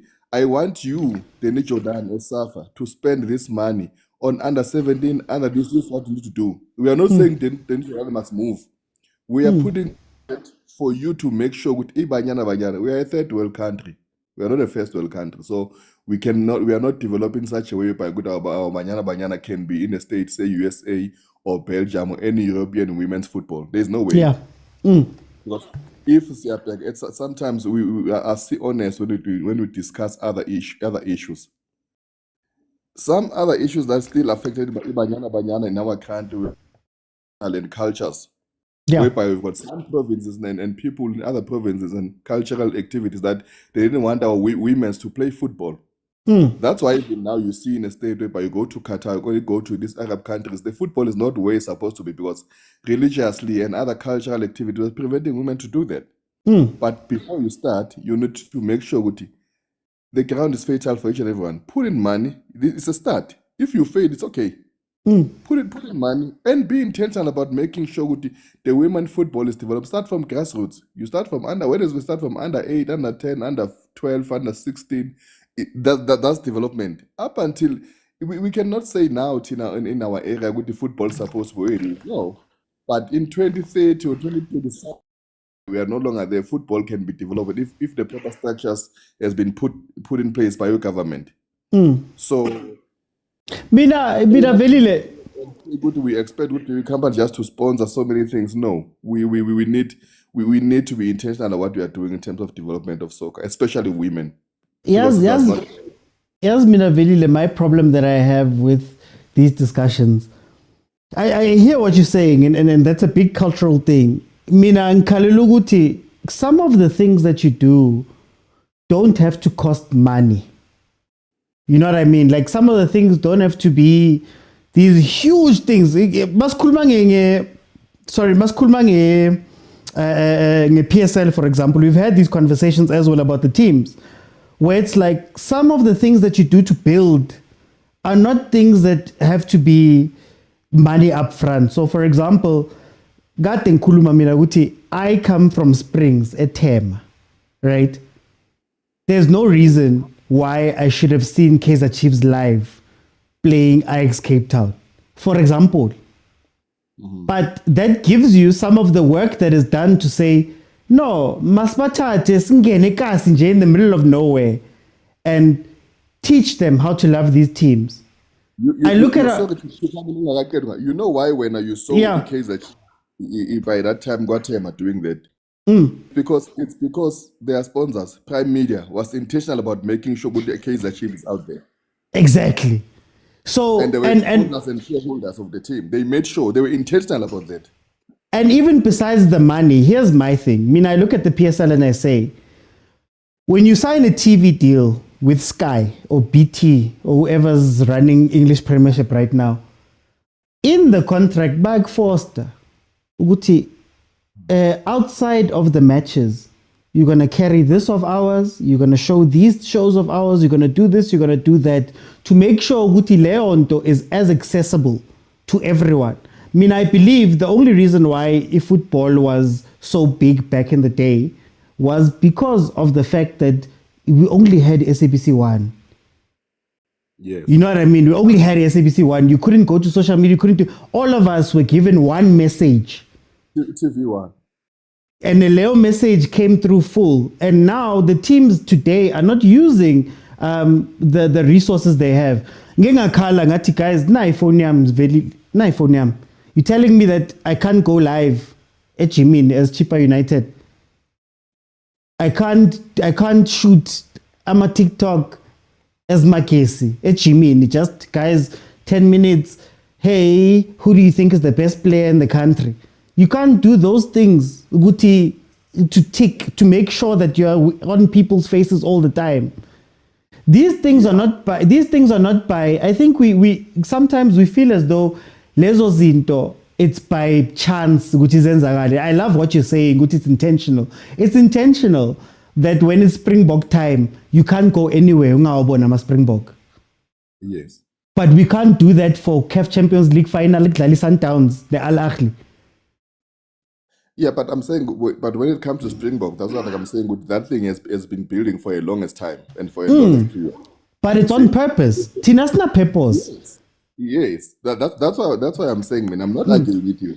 That's why I'm saying on certain things we just need to be intentional, because if we have to make a product to be out there, like for example, okay, Babu Motsepe. Yeah. Babu Motsepe is intentional about making Sundowns the biggest team or the biggest brand in Africa. If we were to spend the 60 million on a certain player, the intention is to make his Sundowns the biggest brand.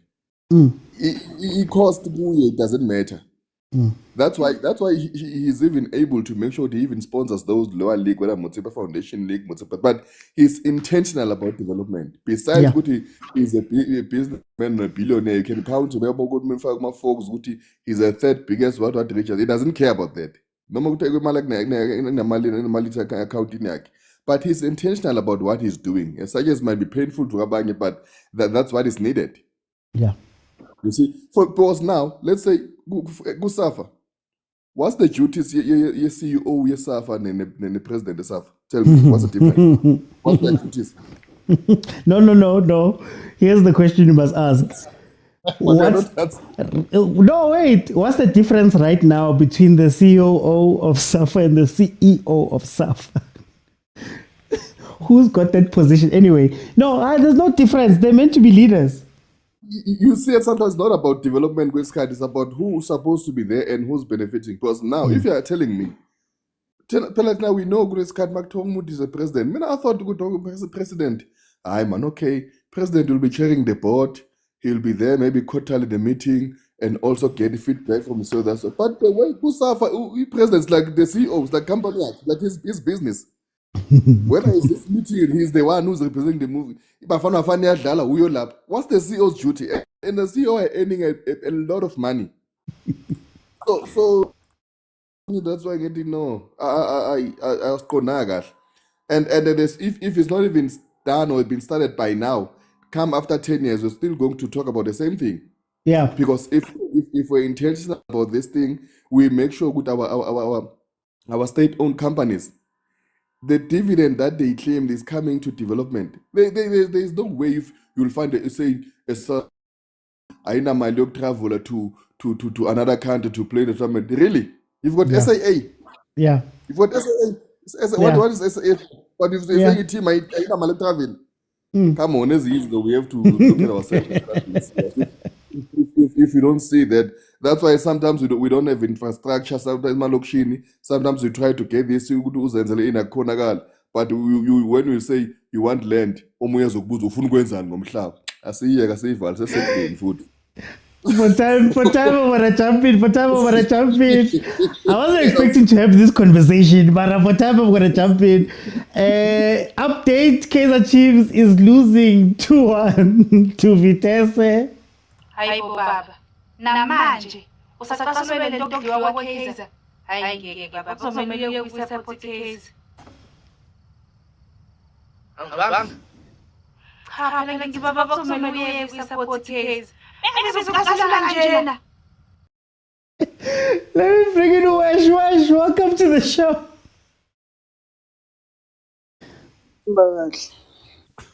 Hayi simnandi Wesh. Wesh, nayindaba but ungena kuphi kule ndaba? Lendaba lena, but it's just that it's very unfortunate that isikhathi abantu abaqala ukuba woke ngendaba ye-women's football isikhathi la khona bephinde babe impatient understand ukuthi i-women's football iyini iqhamukaphi sifika kanjani la isikhona. That is why the work that has been done from since Lomshigashiko Kaliwe till today, people take it lightly. It is not. Yeah. To have a South African female footballer who is playing overseas is not child's play, because that person has never had support at all to get where they are. Firstly, there are no female coaches. There are no coaches who can coach women because it's at development level, because it's a different ball game.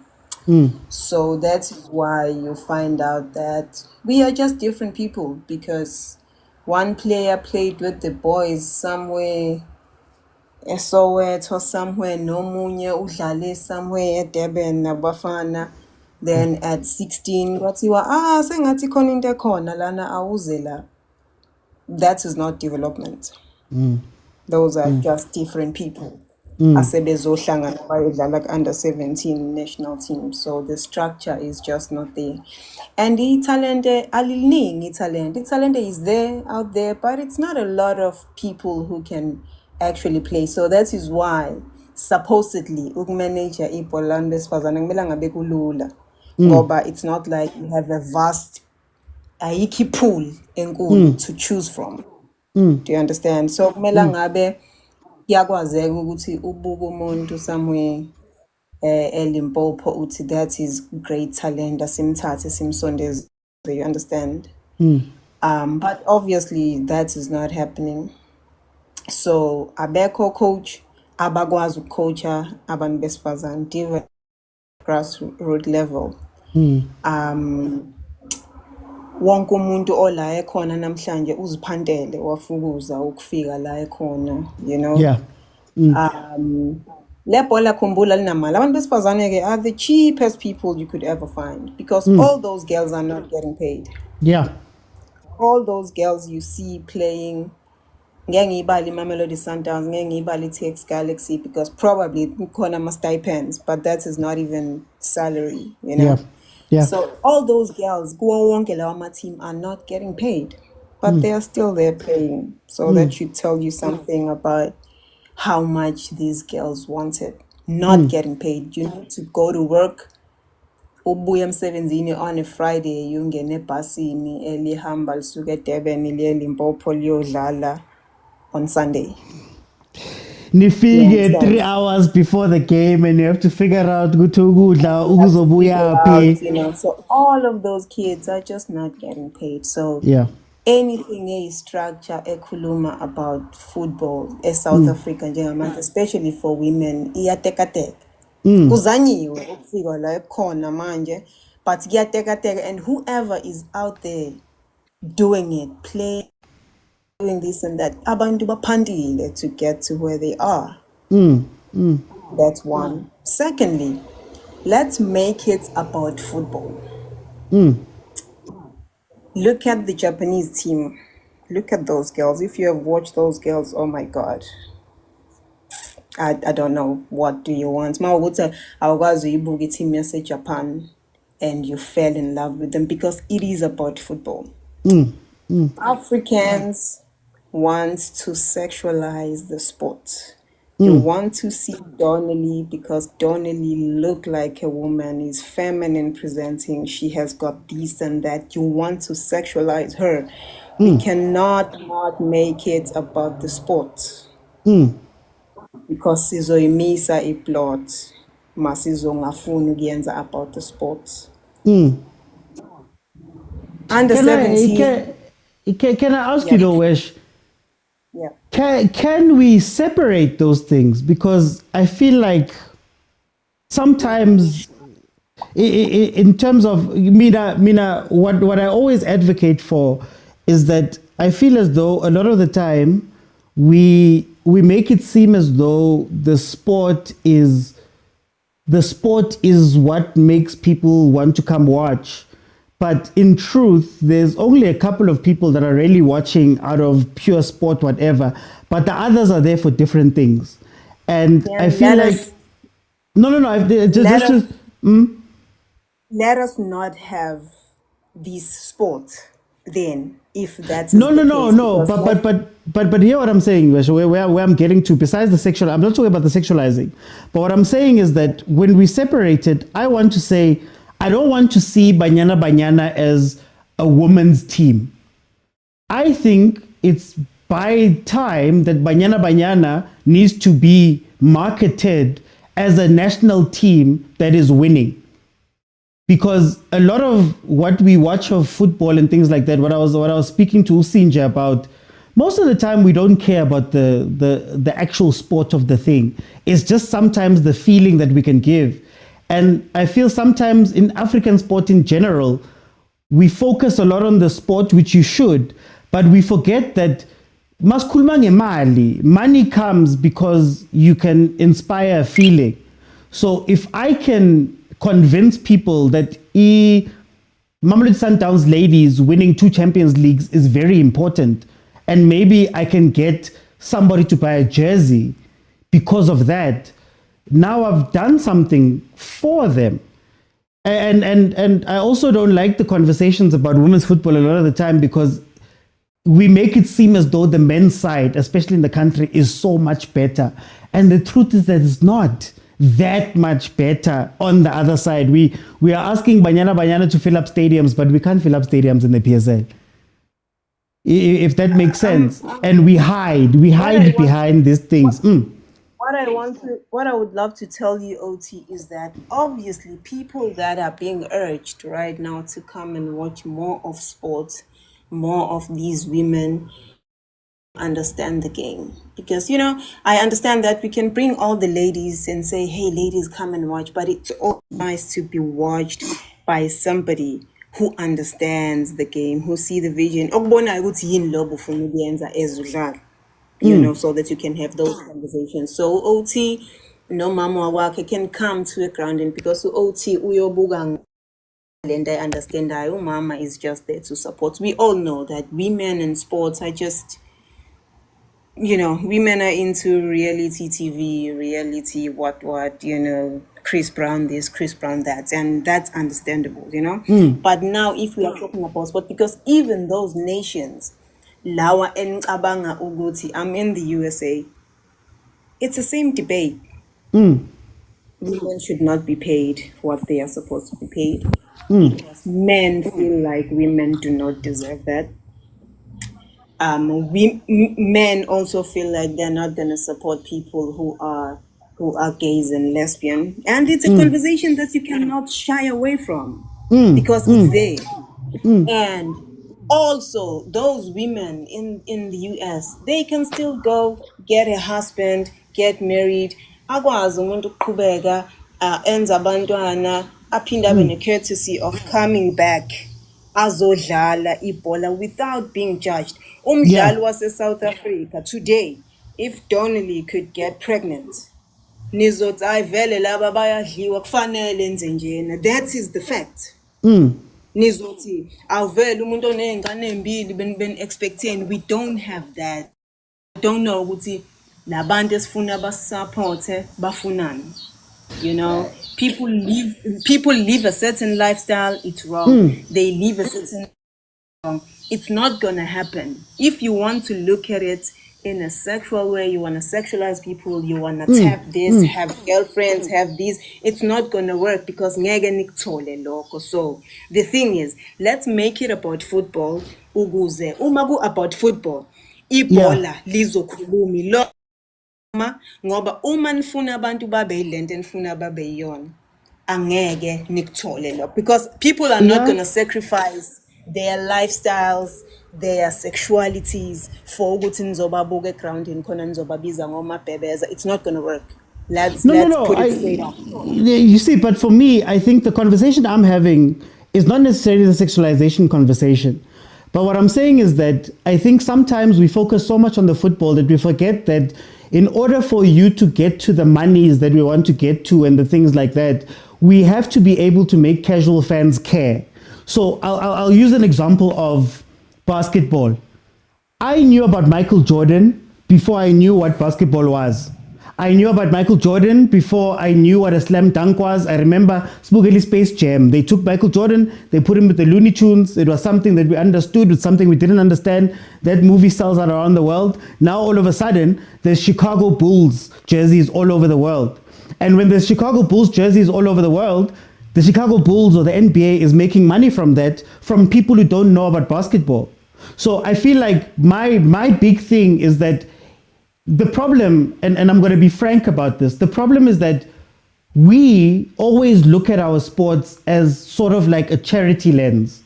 So outside of the LGBTQI conversations, you look at just men's football even. You want to sponsor just because, oh, guys, it's a story that we need to tell. Instead of going, okay, how do we market these things to make them look different to other people? I don't need you to understand what basketball is. But if I can make you understand the feeling of a slam dunk, I can sell you a Jordan shoe. And then that Jordan shoe might have nothing to do with the sport. I might be buying it for fashion purposes, that I want to look cool, right? That's where we need to get. And we don't have those things in South Africa, in African football, where we go. Uthembi Kgatlana, for me, shouldn't be looked at as a woman who's doing all of those things. Thembi Kgatlana should be looked at as a superstar who carried a team in a World Cup. And now maybe I ignite a patriotism where I go, Uthembi Kgatlana, I'm trying to market her as a world-beating superstar. Serena Williams, for example. A lot of the time, there's a lot of things that Serena went through where she was pregnant and all of that stuff, but she's marketed as a champion. So now I'm watching women's football and women's tennis, and I'm only watching Serena. Nakonang understanding next, but should she put her name behind something, I want to go buy it. But if we get stuck in the football all the time, like for example, Dr. Kumalo was known to be a pretty boy.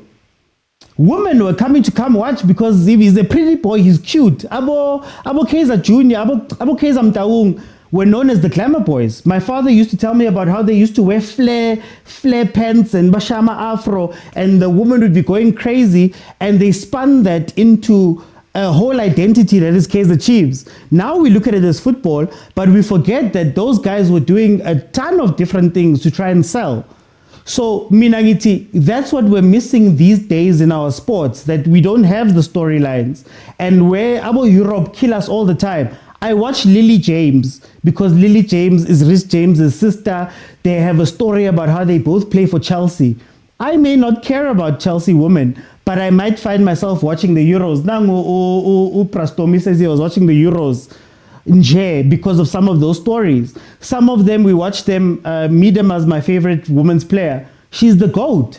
I haven't watched that many games, the Arsenal, but because they've branded her a certain way, I watch it. So I think sometimes we need to I understand that there's issues and all of that stuff, but you need to open it up so that you can appeal to more people that maybe don't have those issues.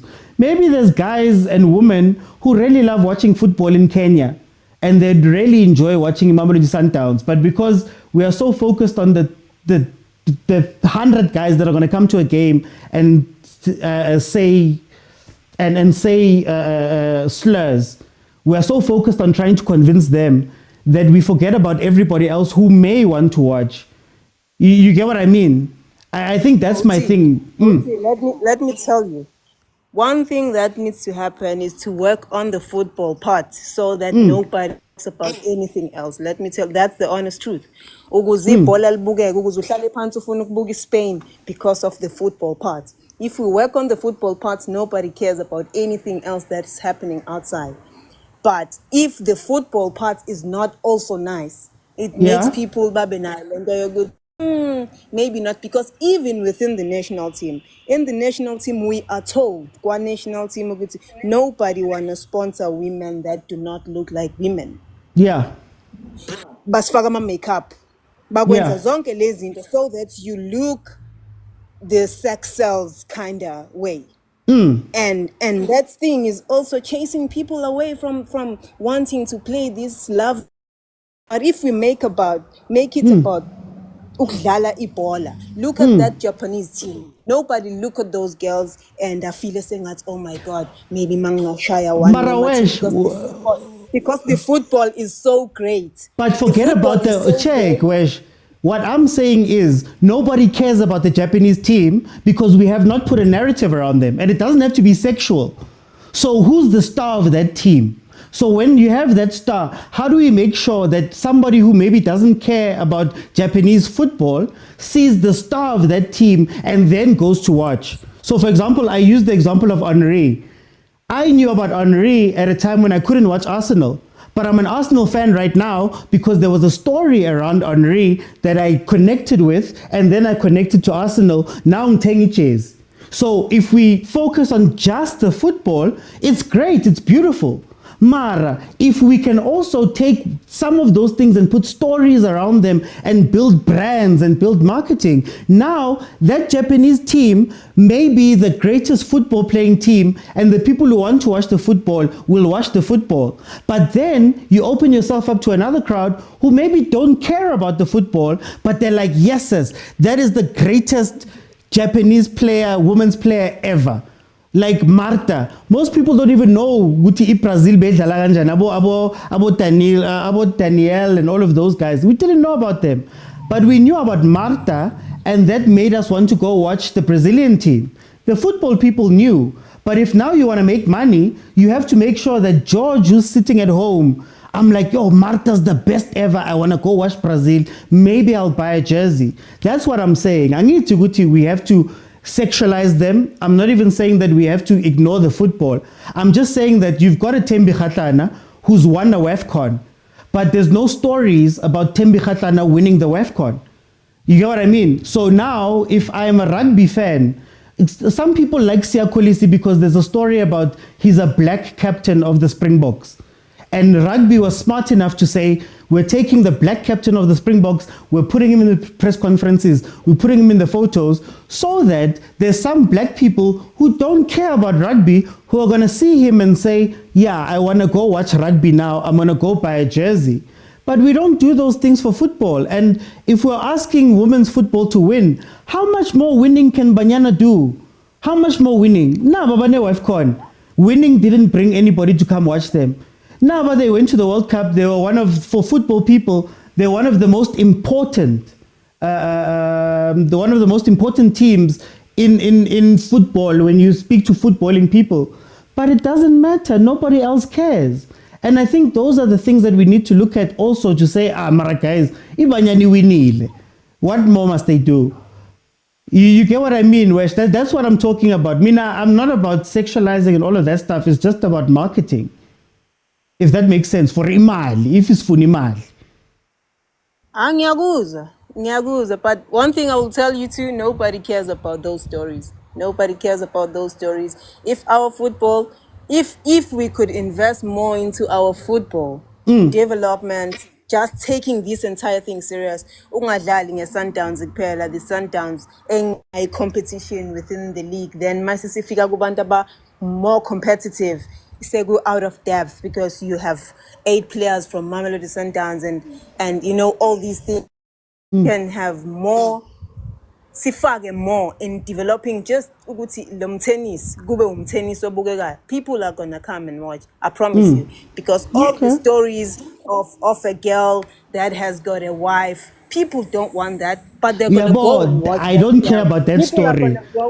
People are gonna go and watch that girl who has a wife. If India and Zela, this nation is even much more greater, I promise you. Because anything else around, but where anything around, anything around the women's football is a fall back at how women are perceived and how women move and all those things. And I'm telling you, women are not going to sacrifice being them. That is why you see in Nigeria, there is no league in the Nigerian. Those girls, I will tell you, these girls have to go and play overseas. Mabe figure back home, they need to look a certain way.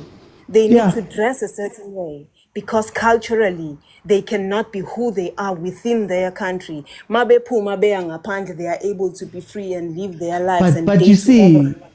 but where And you still, but think about the story you are telling. Personally, I wouldn't tell the story, and it's gonna sound weird. When you think about the Sia Kolisi story, you don't think about the relationships, whatever. They just go, here's a black guy who's captaining the Springboks.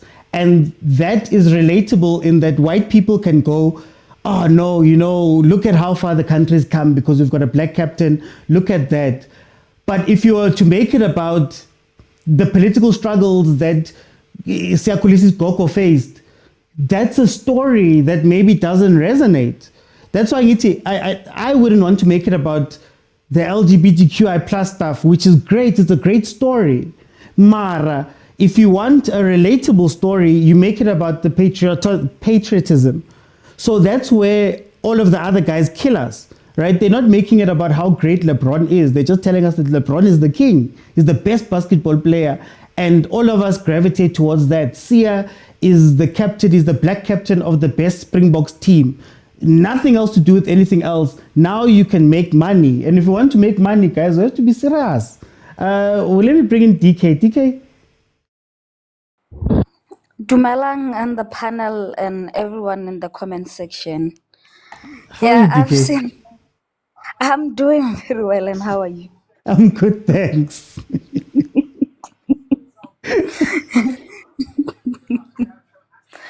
Yeah, it's tough. Yeah, you mentioned that how is the women football, it's not marketed same as the male football, especially in South Africa. I would say especially, I will put it in inverted commas, especially in South Africa. Let's take it to the root of it on their league. Firstly, the question that I will ask is that how many people are knowing that in South Africa we have the Hollywood Super League? That is the fact. It's only few of them. The second question, do you even know, those that knows, do you even know the names of those teams and where they are from and their players? And then when you saying that as that mostly the teams that are in Hollywood Super League, I'm telling you, I follow it and I watch it almost every Saturdays and Sundays. Yeah. If ever, it's just know that the league on its own, it's so bad to a point that this season they even killed to say they are no longer gonna give away the 2004 for Man of the Queen. man. Yeah. Yeah, Disky Queen, where they call it a Disky Queen. And on its own, it's a problem. Because if you visit the team, I live in Limpopo myself. In Limpopo, we had 3 teams, and the other one went to relegation. This year, we are left with 2 teams in Limpopo. If you go to their clubhouses where they're staying, I don't know if ever the league on its own gave them money. You know, some of the things need motivation. You can't just play for the sake of passion. Yeah. It's no longer happening. Because now when you look at how many teams in the Hollywood Super League they are getting paid, it's only I will count them. It's only Mamelodi Sundowns, TS Galaxy, and then Royal AM. They also pay their their thingy. And then we're speaking about the universities. Yeah, the Universities scholarships. say, yes, some even it's not even about Is those, scholarship. yeah. They just pick players where they are playing and then say you are playing fine, we'll just keep you there and give you. There's no even a stipend Yeah. to start with. Yeah. Maybe they can buy you your toiletry. Imagine playing for toiletry to start with. And then when you say you are playing for your toiletry and then let's just say you are from Limpopo and you're playing for your UP and then TUT Matsatsanza and those universities. And then you find that you must pay your own rent to start with. We need motivation, by the way. We need to get motivated. And then in that way, we're going to be able to make sure that players are very hungry knowing that there's a prize. That's why you see in the squad of Banyana Banyana, mostly, I doubt even coach watch another games. The coach of Banyana Banyana, I doubt if ever. I would say I don't think she watches other team that are playing. I think he just watch Pella. They play 2 games live on SABC Sport, and then another 2 lives on YouTube. And the rest, they are not televised or any other things. It's just they're coming there to just play. But then let's talk about let's go back to the players being marketed, because right now you have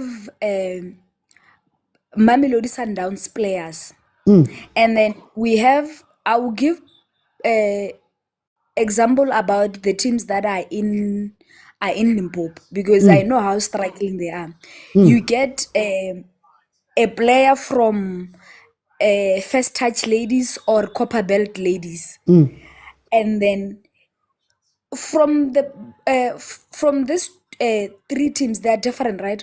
And then who's going to get marketed more? Who's going to get exposure, even though it's not a world-class exposure, by the way? Maybe the exposure of saying, you know your Tembi Khatlani, because she was the only time that you will know them. It's only when they are playing in Banyana Banyana. And other than that, you wouldn't know them. Isn't because the league on its own, it's swag, and then, or it's because no one in South Africa takes the female football serious like they do with with the male football. That's why you can see that one of the biggest teams in South Africa, why are they not having ladies teams? Those are the questions that you should be asking yourself. Is it because the teams on their own, they don't they don't have money, or the team on their own, they lack support up there? Because it's no longer about the team per se. Okay. It's about who's going to support the teams with money that are going to make them to be visible.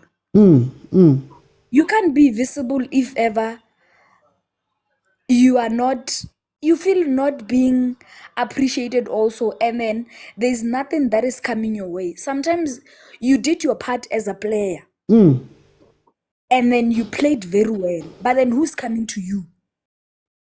I think the big thing about this conversation for me, and this is not just women's football. I think this is men's football. This is football in South Africa. My worry with the conversation is that we are expecting, and this is where the marketing comes from. You are expecting people who don't care about something to wake up one day caring about something.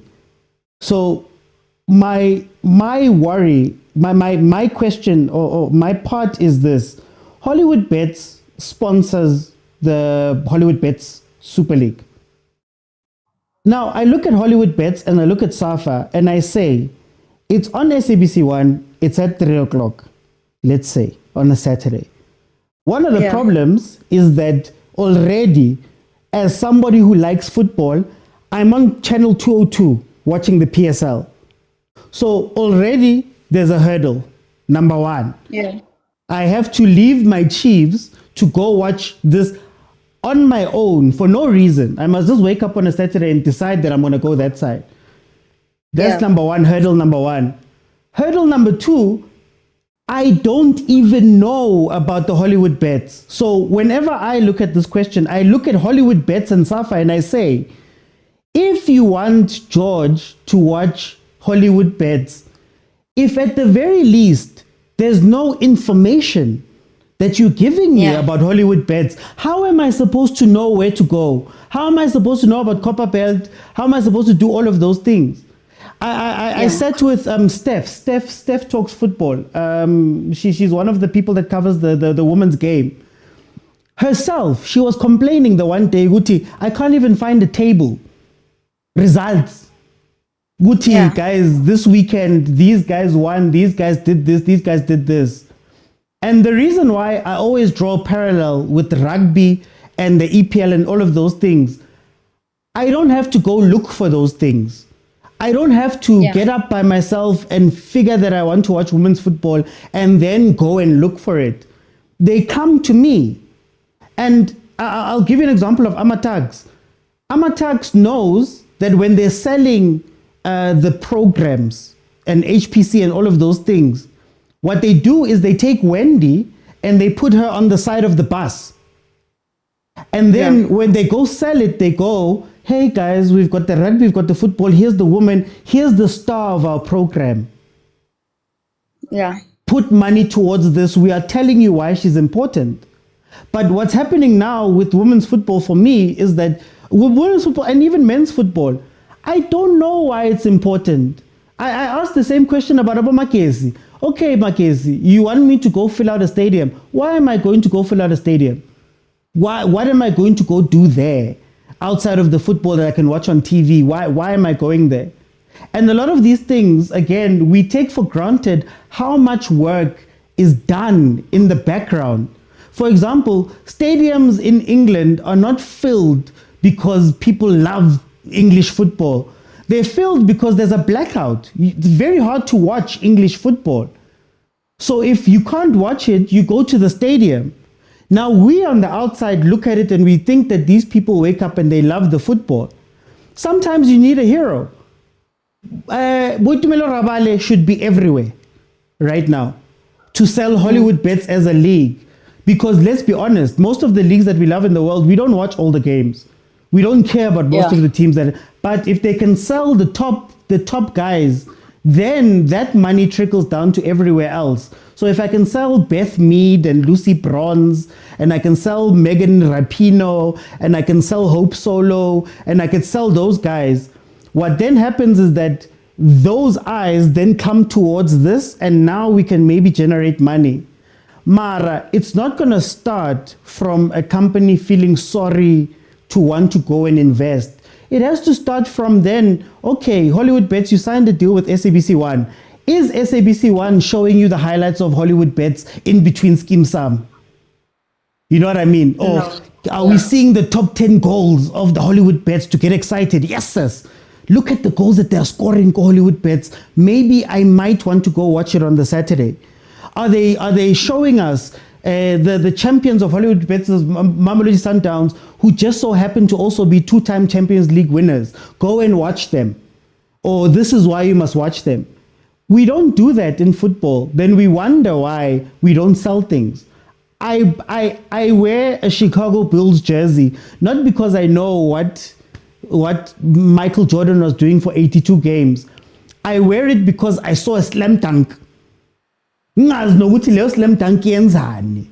was like, yes, sis, that thing is so cool. I want to go put on that jersey.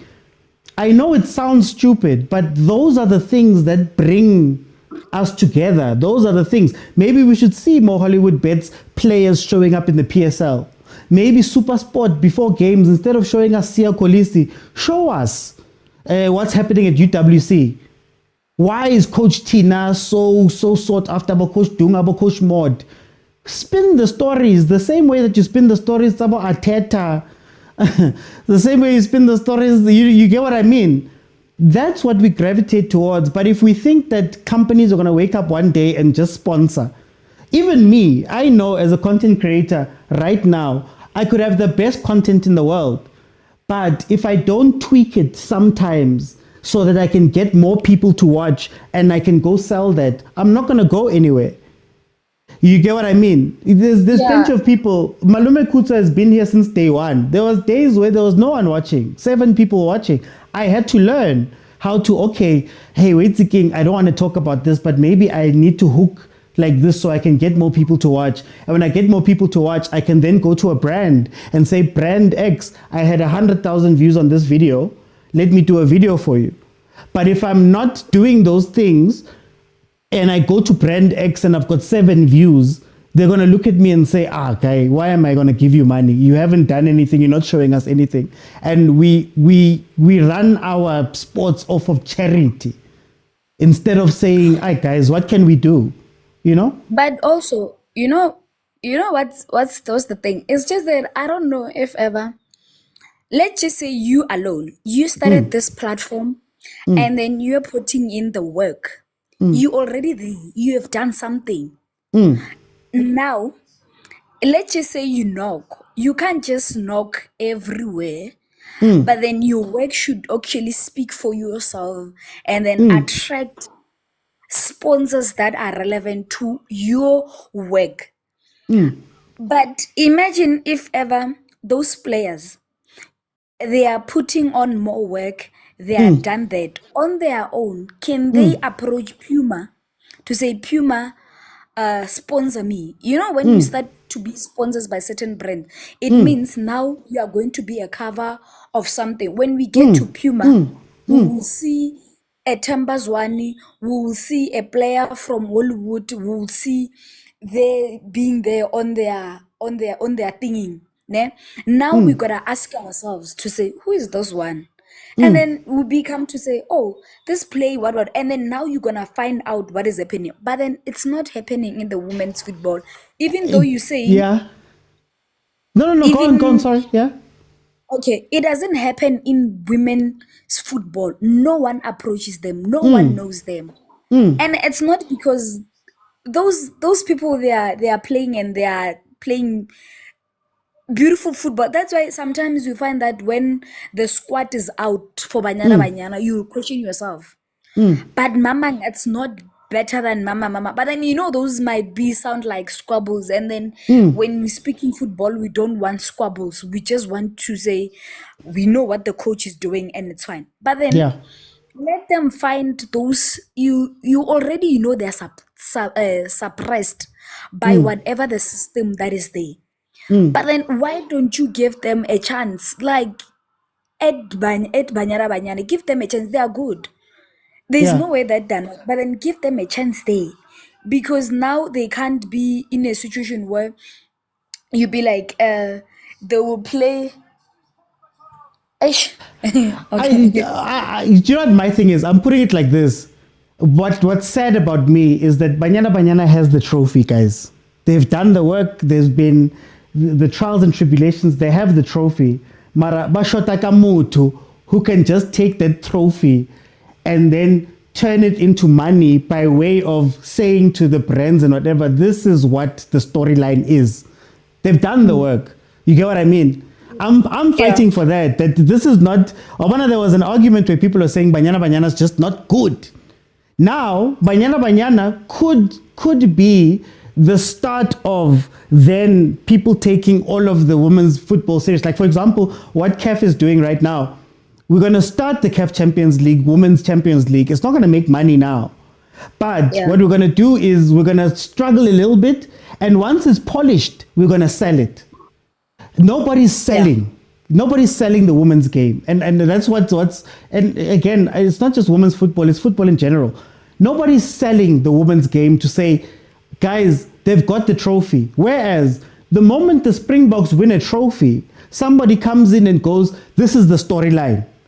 The first black captain to win the thing for rugby. Then they go to corporate and say, do you want to be behind this? And corporate goes, okay, we can put money behind it because we see that there's tons of black people now because babona siya kolisi. You get what I mean? Yeah. Now we can sell it. Mara, we're not doing that for the women's game. We're not doing that for even PSL. We're not doing it for PSL. We're not. But anyway, hey, for time. Yeah. Okay. Let me conclude. Yes. Conclude. Yeah. In my conclusion, I would wish for Safa and the and actually to start this small the teams that are playing there. At least give them something, guys, just to motivate them, and then make sure that when they play, they play with the motivation. And also, I don't know how do they do it, and then they start finding another sponsor, and then so that things can be better for them, and then we can start to see more of this football because they play very well. They just need motivation. Yeah, thank you for your time, OT. Thanks, DK. Everyone in the panel. Let me bring in Agent then. I saw your message, Agent, there in the comments. Yeah, thanks. Quickly before I go to what I wanted to speak about was, how old is America compared to South Sudan? How old? You think from independence? They're not that much older, isn't it? America has been independent since the 1800s. Yeah. World War I. So the point that I wanted to show you was men and women's football, they can never be at the same level. The other one is younger, the other one is very old. And second of all, the phenotype traits will always make it a bit slow. But that's what I wanted to brush on it. But the point that brought me on was the reason why sometimes we speak in signs and symbols is out of fear of misinterpretation. I want to ask you one question, and one question only. Why do people go to Durban July, and why are people speaking about Durban July? I don't know. And what is Durban July? I don't know what it is. Yeah. Durban July is about sports. It's a horse race. But it's a horse race. But it's been made about fashion. It's been made about everything else besides the racing. It's like the racing is complementing the fashion sense and everything in between. But it's the other way around. And they make a ton of money from that to put into the horse racing. You get, that's the point that I made. Thank you. I'll leave it there. Okay. Malume Kutso. Yeah, slippery slope, shame. As we sing Mameli, shame. I was strong, OT. The conversation with Nipet in Owesh proves that he's strong no too, shame, to have that conversation in a two. I commend both of you because yes, at some point you'll both misunderstanding each other, but it's in as Mameli Laguma comments. But yeah, I just want to comment on the other side, just to dampen things on. There's a player, Mr. Uti. Usually when I apply my eye and check a player like women's football, I apply it without limitations, and then when I watch women's football, Lapaguma Junior ranks, I'm like, okay, for women, she's good.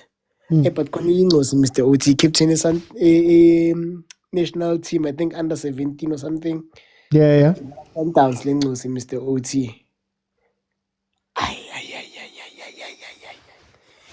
Ay, Mr. OT, angaz ngibone a player at that level for a lady. I'm sorry. I might be sounding janjan. The thinking on the field, you don't even see gender or anything. You don't even have to lower your bar. Just the thinking, the movement. Ukscanner, make a ball, make a receiver. The fact that you can play 10, 8, 6. I Mr. Uthi nje bengithi nje ngizonika umntana ama-flowers akhe, and just watching her made me think ukuthi I don't think we've seen the best of us. At some point, I thought ngabo Khatlana, yeah, we've hit the ceiling.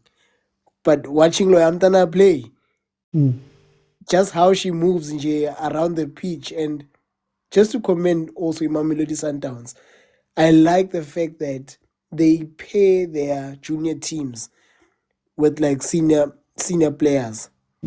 If you go to like massive tournaments like your Engine, your VW, I'm not sure if they were at Pirates. Yeah, I think they were. They actually won Pirates. It's so easy to find Udlamini on the bench, and all the other Bafana or Banyana Banyana players on the bench. We are referees. We have to apply rules and ask which Ufuna and Lasuga. But sometimes you look at it and you're like, I wish even the guys would do this. Like the fact that I once saw it and by Chiga Mnandi I'm referring to football and nothing else. I saw her talk to the players who play for Banyana Banyana on a personal level. They were talking tactics and she was responding. I was like, I wish even Namachita could get this opportunity. It was beautiful to witness. That's my contribution, Mr. Uti. Okay. I can wonder you don't get into the waters. No, I hear you. CJ. Hey, Mr. Oti. Hey, Shem, man. I hear you speaking, man.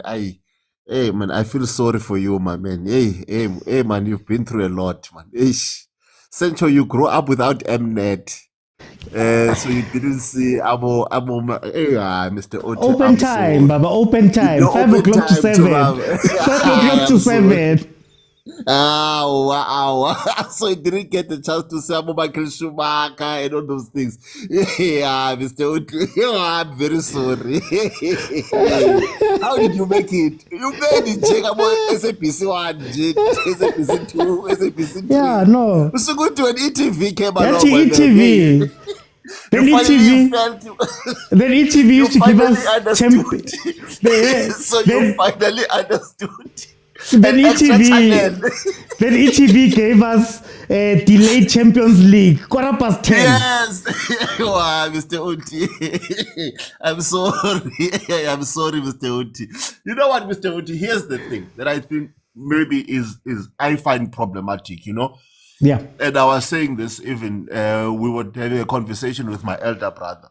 Yeah. You know, he was saying, comparing the Champions League, Europe, vis-a-vis the CAF Champions League, to say, in order for it to be marketable, CAF, it relies on the teams that are on the final. Yeah. And he was saying, versus the Champions League, we don't care who's in the final. Yes. The final of the Champions League itself, it's an event. You know, and it made me also understand maybe we need a lot to, even CAF, AFCON, it was the same thing, you know. In order for it to be marketable, there needs to be familiar faces that are known to be playing in Europe to make it viable. And I think that's where we even had the Jamie Carragher, what's that guy's name that spoke nonsense about Carragher, calling it a minor, a small tournament, you know, which also speaks to not just South African football, African football at large, in relation its strength and what it's able to pull. And I think maybe that's where also Banyana Banyana or women's football as well probably needs strengthening on. Its ability to pull. When you say Bafana Banyana Banyana is the best, they've won CAF, right? Then you go, okay, let me go watch the next Banyana Banyana game. And when you watch this game, do you feel like you're watching the best? You know? When I was introduced to Formula One, it was during the peak of Michael Schumacher.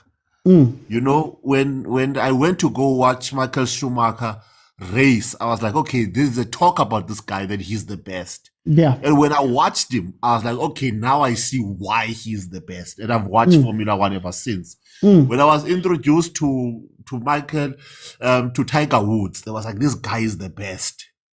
Until I went to go watch him, then I realized, oh wow, this is why he is the best. When I saw Pete Sampras and people are saying this guy is the best, I watched him pull a set just on aces alone. I was like, wow, this is why this guy is the champion of Wimbledon, of the grass court, is the king of the grass court. You get to see it why. And I think probably the other thing is that beats Banyana Banyana is that they will have the hype like they did. When they won AFCON, they were the talk of the town. Suddenly, I'm a breadwinner, Mazi Women Crash Wednesdays, and stuff like that. But then the failure for me was the ability to build on that. When they are playing the next game, do people feel like they are watching the best of the best? It's the same thing that I think rugby, we can say a lot about rugby. The strength of the rugby is that when you say you are watching the best of the best and you go and you watch, you feel that you are watching the best of the best. We are with Paul. I watch people don't really watch rugby. When they're watching Pollard kicking those goals, trying to win, they were in the moment themselves. They felt like, wow, this guy is good. I didn't think he's going to make it. So when the next time my Springboks were playing, it was the same thing. And I think probably that problem could have also been the fact that they get their attention. They won the AFCON. They were talk of the town. They were all over social media. They were all over advertisement. They were singing. They were Amakwicho. They were the face of Amakwicho. This Banyana Banyana. But then the next game, what happened? Did we build on it? Can we build on what is happening on the ground? And I think I also understood what Wesh was saying, is that the quality of what's happening on the ground, does it also hold on to the hype that we've created when they won the AFCON? We can say a lot of things, but I also hear what you are saying, and I fully agree with it as well, in terms of being consistent in pushing women's football. Being consistent in creating platforms, conversations, hype, support.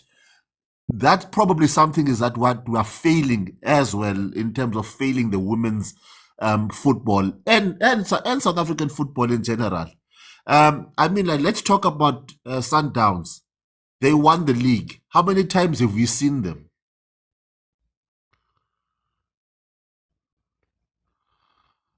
I don't know whether it's me or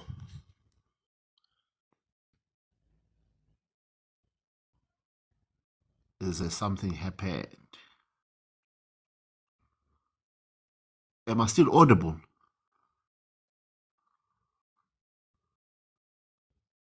Or is Mr. OT frozen? Oh yeah, he's back, but we can't hear you. We see that Clive Barker move you pulled. Oh, there we go. Okay, I'm back. Sinje, I just wanted to push back on one thing, right? Sure. I think, again, guys, when you think marketing, you don't have to convince everybody to take part in the thing. So, for example, you're using Michael Schumacher. I have not watched one race of Michael Schumacher in my life. I don't know about Ayrton Senna. I know the names. I understand it. You did not have Mnet, so I understand. And most of us didn't. But because the marketing of him being the best went through to everywhere, I know about Ferrari, I know about Michael Schumacher, down to Eka Simaus Peter Bati Schumacher. Yes. Right? Yes. Those things are not by mistake. And I think my worry is that, again, it's also a political thing with black people, but my worry is that we want everyone to know and understand and get this and whatever in order for us to maybe feel like the money that they're spending makes sense. Okay. Me, I don't care as a PSL club if you're buying my my jersey because it's a fashion piece. Because it looks so dope that I saw Ula Sizwe pair it with some pants and it looked amazing, so I want to go buy it. Great. You've done something. You've put money into your pocket and now you can use that money to go elsewhere. Ferrari, all of the teams that do F1, they don't care that everybody else loves it. But they know that if Lewis Hamilton is the face of this thing, there's plenty of black people around the world that are going to look at it a certain way, and maybe their dollars, their monies when they're buying Ferrari jackets or whatever, because they're seeing Lewis, that money, we're going to cycle it back into Ferrari, right? Okay. So my worry when we speak about football and speak about women's football and speak about all of that stuff is that for some reason, we believe that the money will come because of the football. But the truth is that in no sport, in no anywhere, does it matter that your sport is good or bad or whatever. It's all about how you market it. So, for example... I disagree with you on that part. No, I'll give you an example. For example, a lot of people are watching F1 right now. Why? Because they're watching Drive to Survive, Netflix. Even the F1 says that that is part of the reason why we've seen a resurgence. They've got a whole new market in America. Because they took F1 and they went, okay, let's put drama around it. So it's not about the driving really, but we're going to take Daniel Ricciardo and we're going to make him the star. We're going to take Lewis Hamilton, we're going to put him in front. Lewis Hamilton speaks to black people. Black people may not understand what F1 is, but to see somebody who's at the top of F1 who's black may cause a lot of them to want to go watch the thing. Daniel Ricciardo is Australian, he's funny. We can now bring in another audience that maybe didn't care about this thing, but they're like, oh my gosh, Daniel Ricciardo's like this. Max Verstappen, there's a lot of white people who may not care about F1, but that clash with Lewis Hamilton brings up some racial tensions, and then they start getting invested. So they realize the storyline. They even have a movie right now with Brad Pitt. They took Brad Pitt and they were like, Brad Pitt, we're going to put you in an F1 car. And there's going to be a whole nother audience that's going to come watch this F1 movie because Brad Pitt is there. And what's going to happen is, they're going to watch that thing. Even it happened with me. I was invited to the thing. I watched it. I started watching that thing and I was like, oh, wow, this F1 thing is actually quite nice. I might download the game later. You get what I mean? Yeah.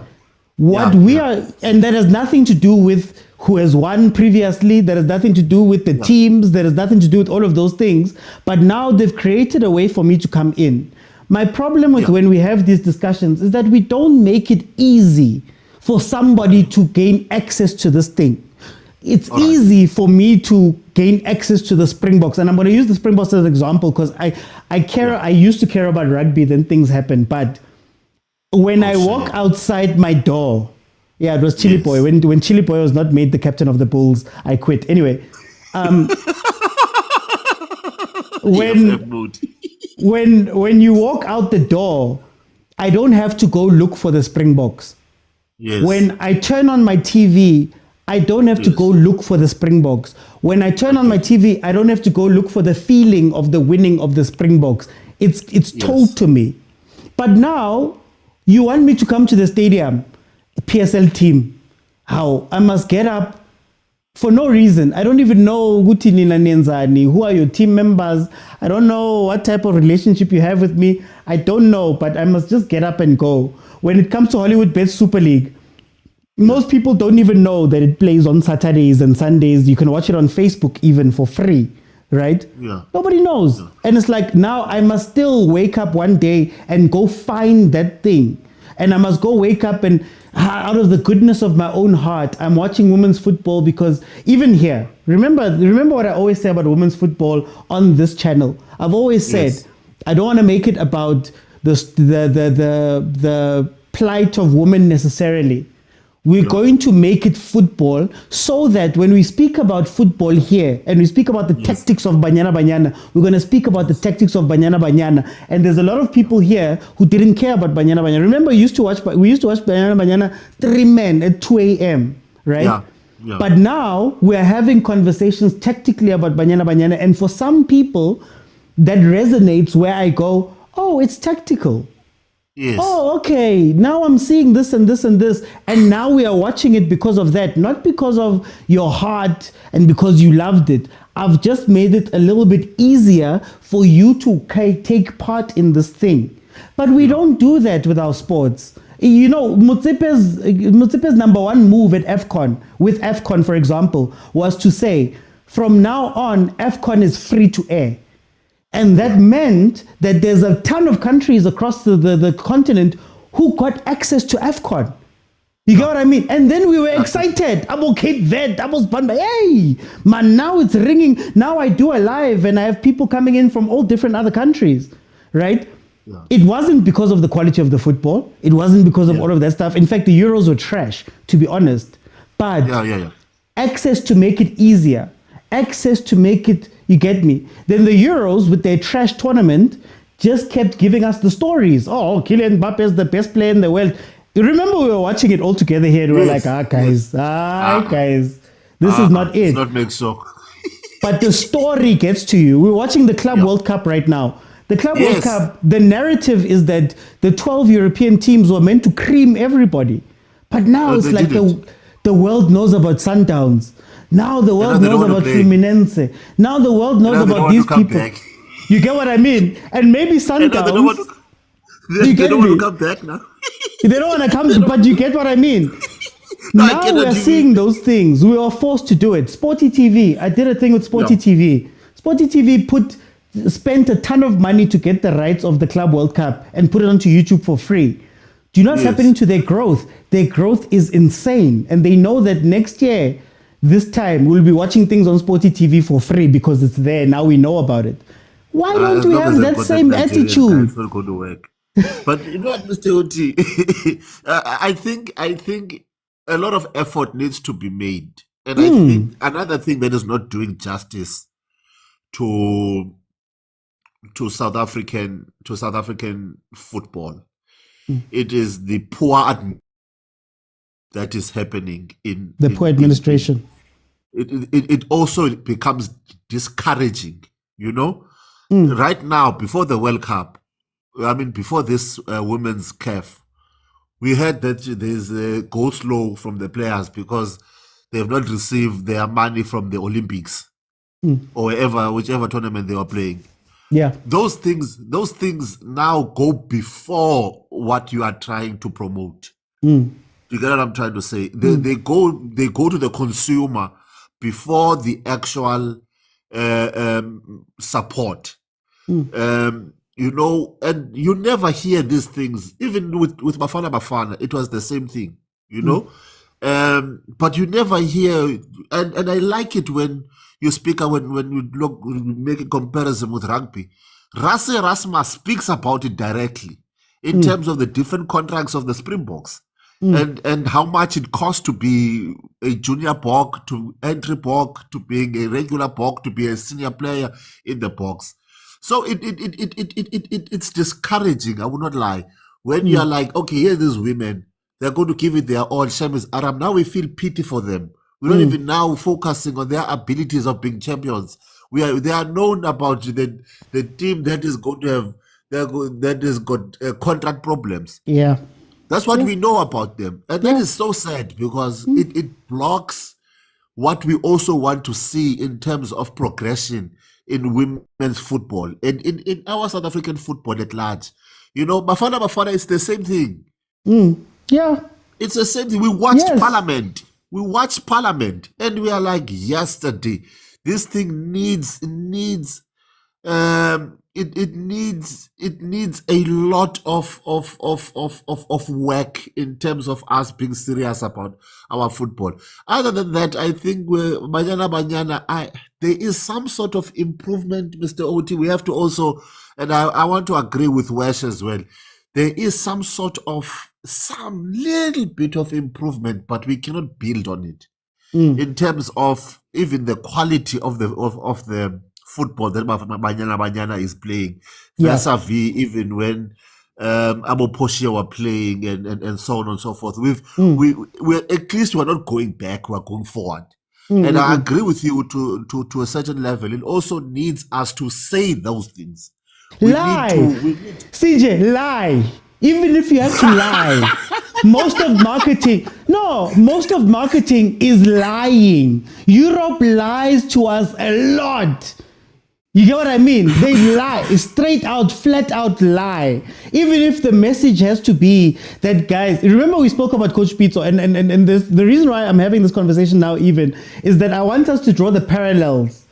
I want us to draw the parallels between everything. Guys, if we said that Coach Pitso is the best coach in the world, and everybody said it, and we're flooding Twitter and we're flooding whatever, do you know what happens to somebody in Europe somewhere? They see this thing trending and they're like, "Hey man, maybe he is." You get what I mean? Maybe he is. You know, Rassi, all those guys, fine, Rassi shows it and all of that stuff. No different to Hugo Bruce. Hugo Bruce maybe figured some things out, but we're not jumping out of the heavens to say, hey, Yazin, when Hugo Bruce used Tembazwane and Mahopa, hey, that one day, I was genius. You get what I mean? Sometimes you need to lie. And especially with rugby, white people lie to us all the time. We get told that rugby fills out stadiums. What happened at the last game at the Springboks? We don't know. You get what I mean? It was suppressed. So sometimes also lie. But anyway. We will, Mr. Oti, that we stick to your guts in terms of the promotion of the women's football. And I think if we could get more platforms such as these, like your SAPCs, your mainline stream media, to be as stunned as you are, to say that if it's for people, we are going to give the platform to it. We are going to market it. We are going to, even if it doesn't sell, you know, sitting here and watching Banyana Banyana doesn't help pay the bills. We do it anyway because it's a long-term investment. And I think maybe that is it, you know. Today we witness something. Have you ever seen a pre-season match watched by close to 150,000 people? Mr. Oti, the last time over 100,000 people were on a South African team was 2010, Mr. Oti. Even the final, Mr. Oti, even the CAF final didn't have such numbers. Mr. Oti, even the last game of the of the Betway Premiership, when they were lifting that humbly, did not have as much views as this pre-season match had. Mr. Oti, I don't think they've seen such numbers. Hey, Mr. Oti, can you, this is just the pre-season. Pre-season. Over 120,000 people who are watching a pre-season match, Mr. Oti. Guys, come on, give Kaizer Chiefs that they are Kaizer Chiefs. Some others, Mr. Oti, they have gone to Spain. We don't even know if they arrived. We don't even know if we don't even know they landed. Every time I come out, Mr. Oti, they are going to start their pre-season. Mr. Oti, even MTN 8 does not have those numbers.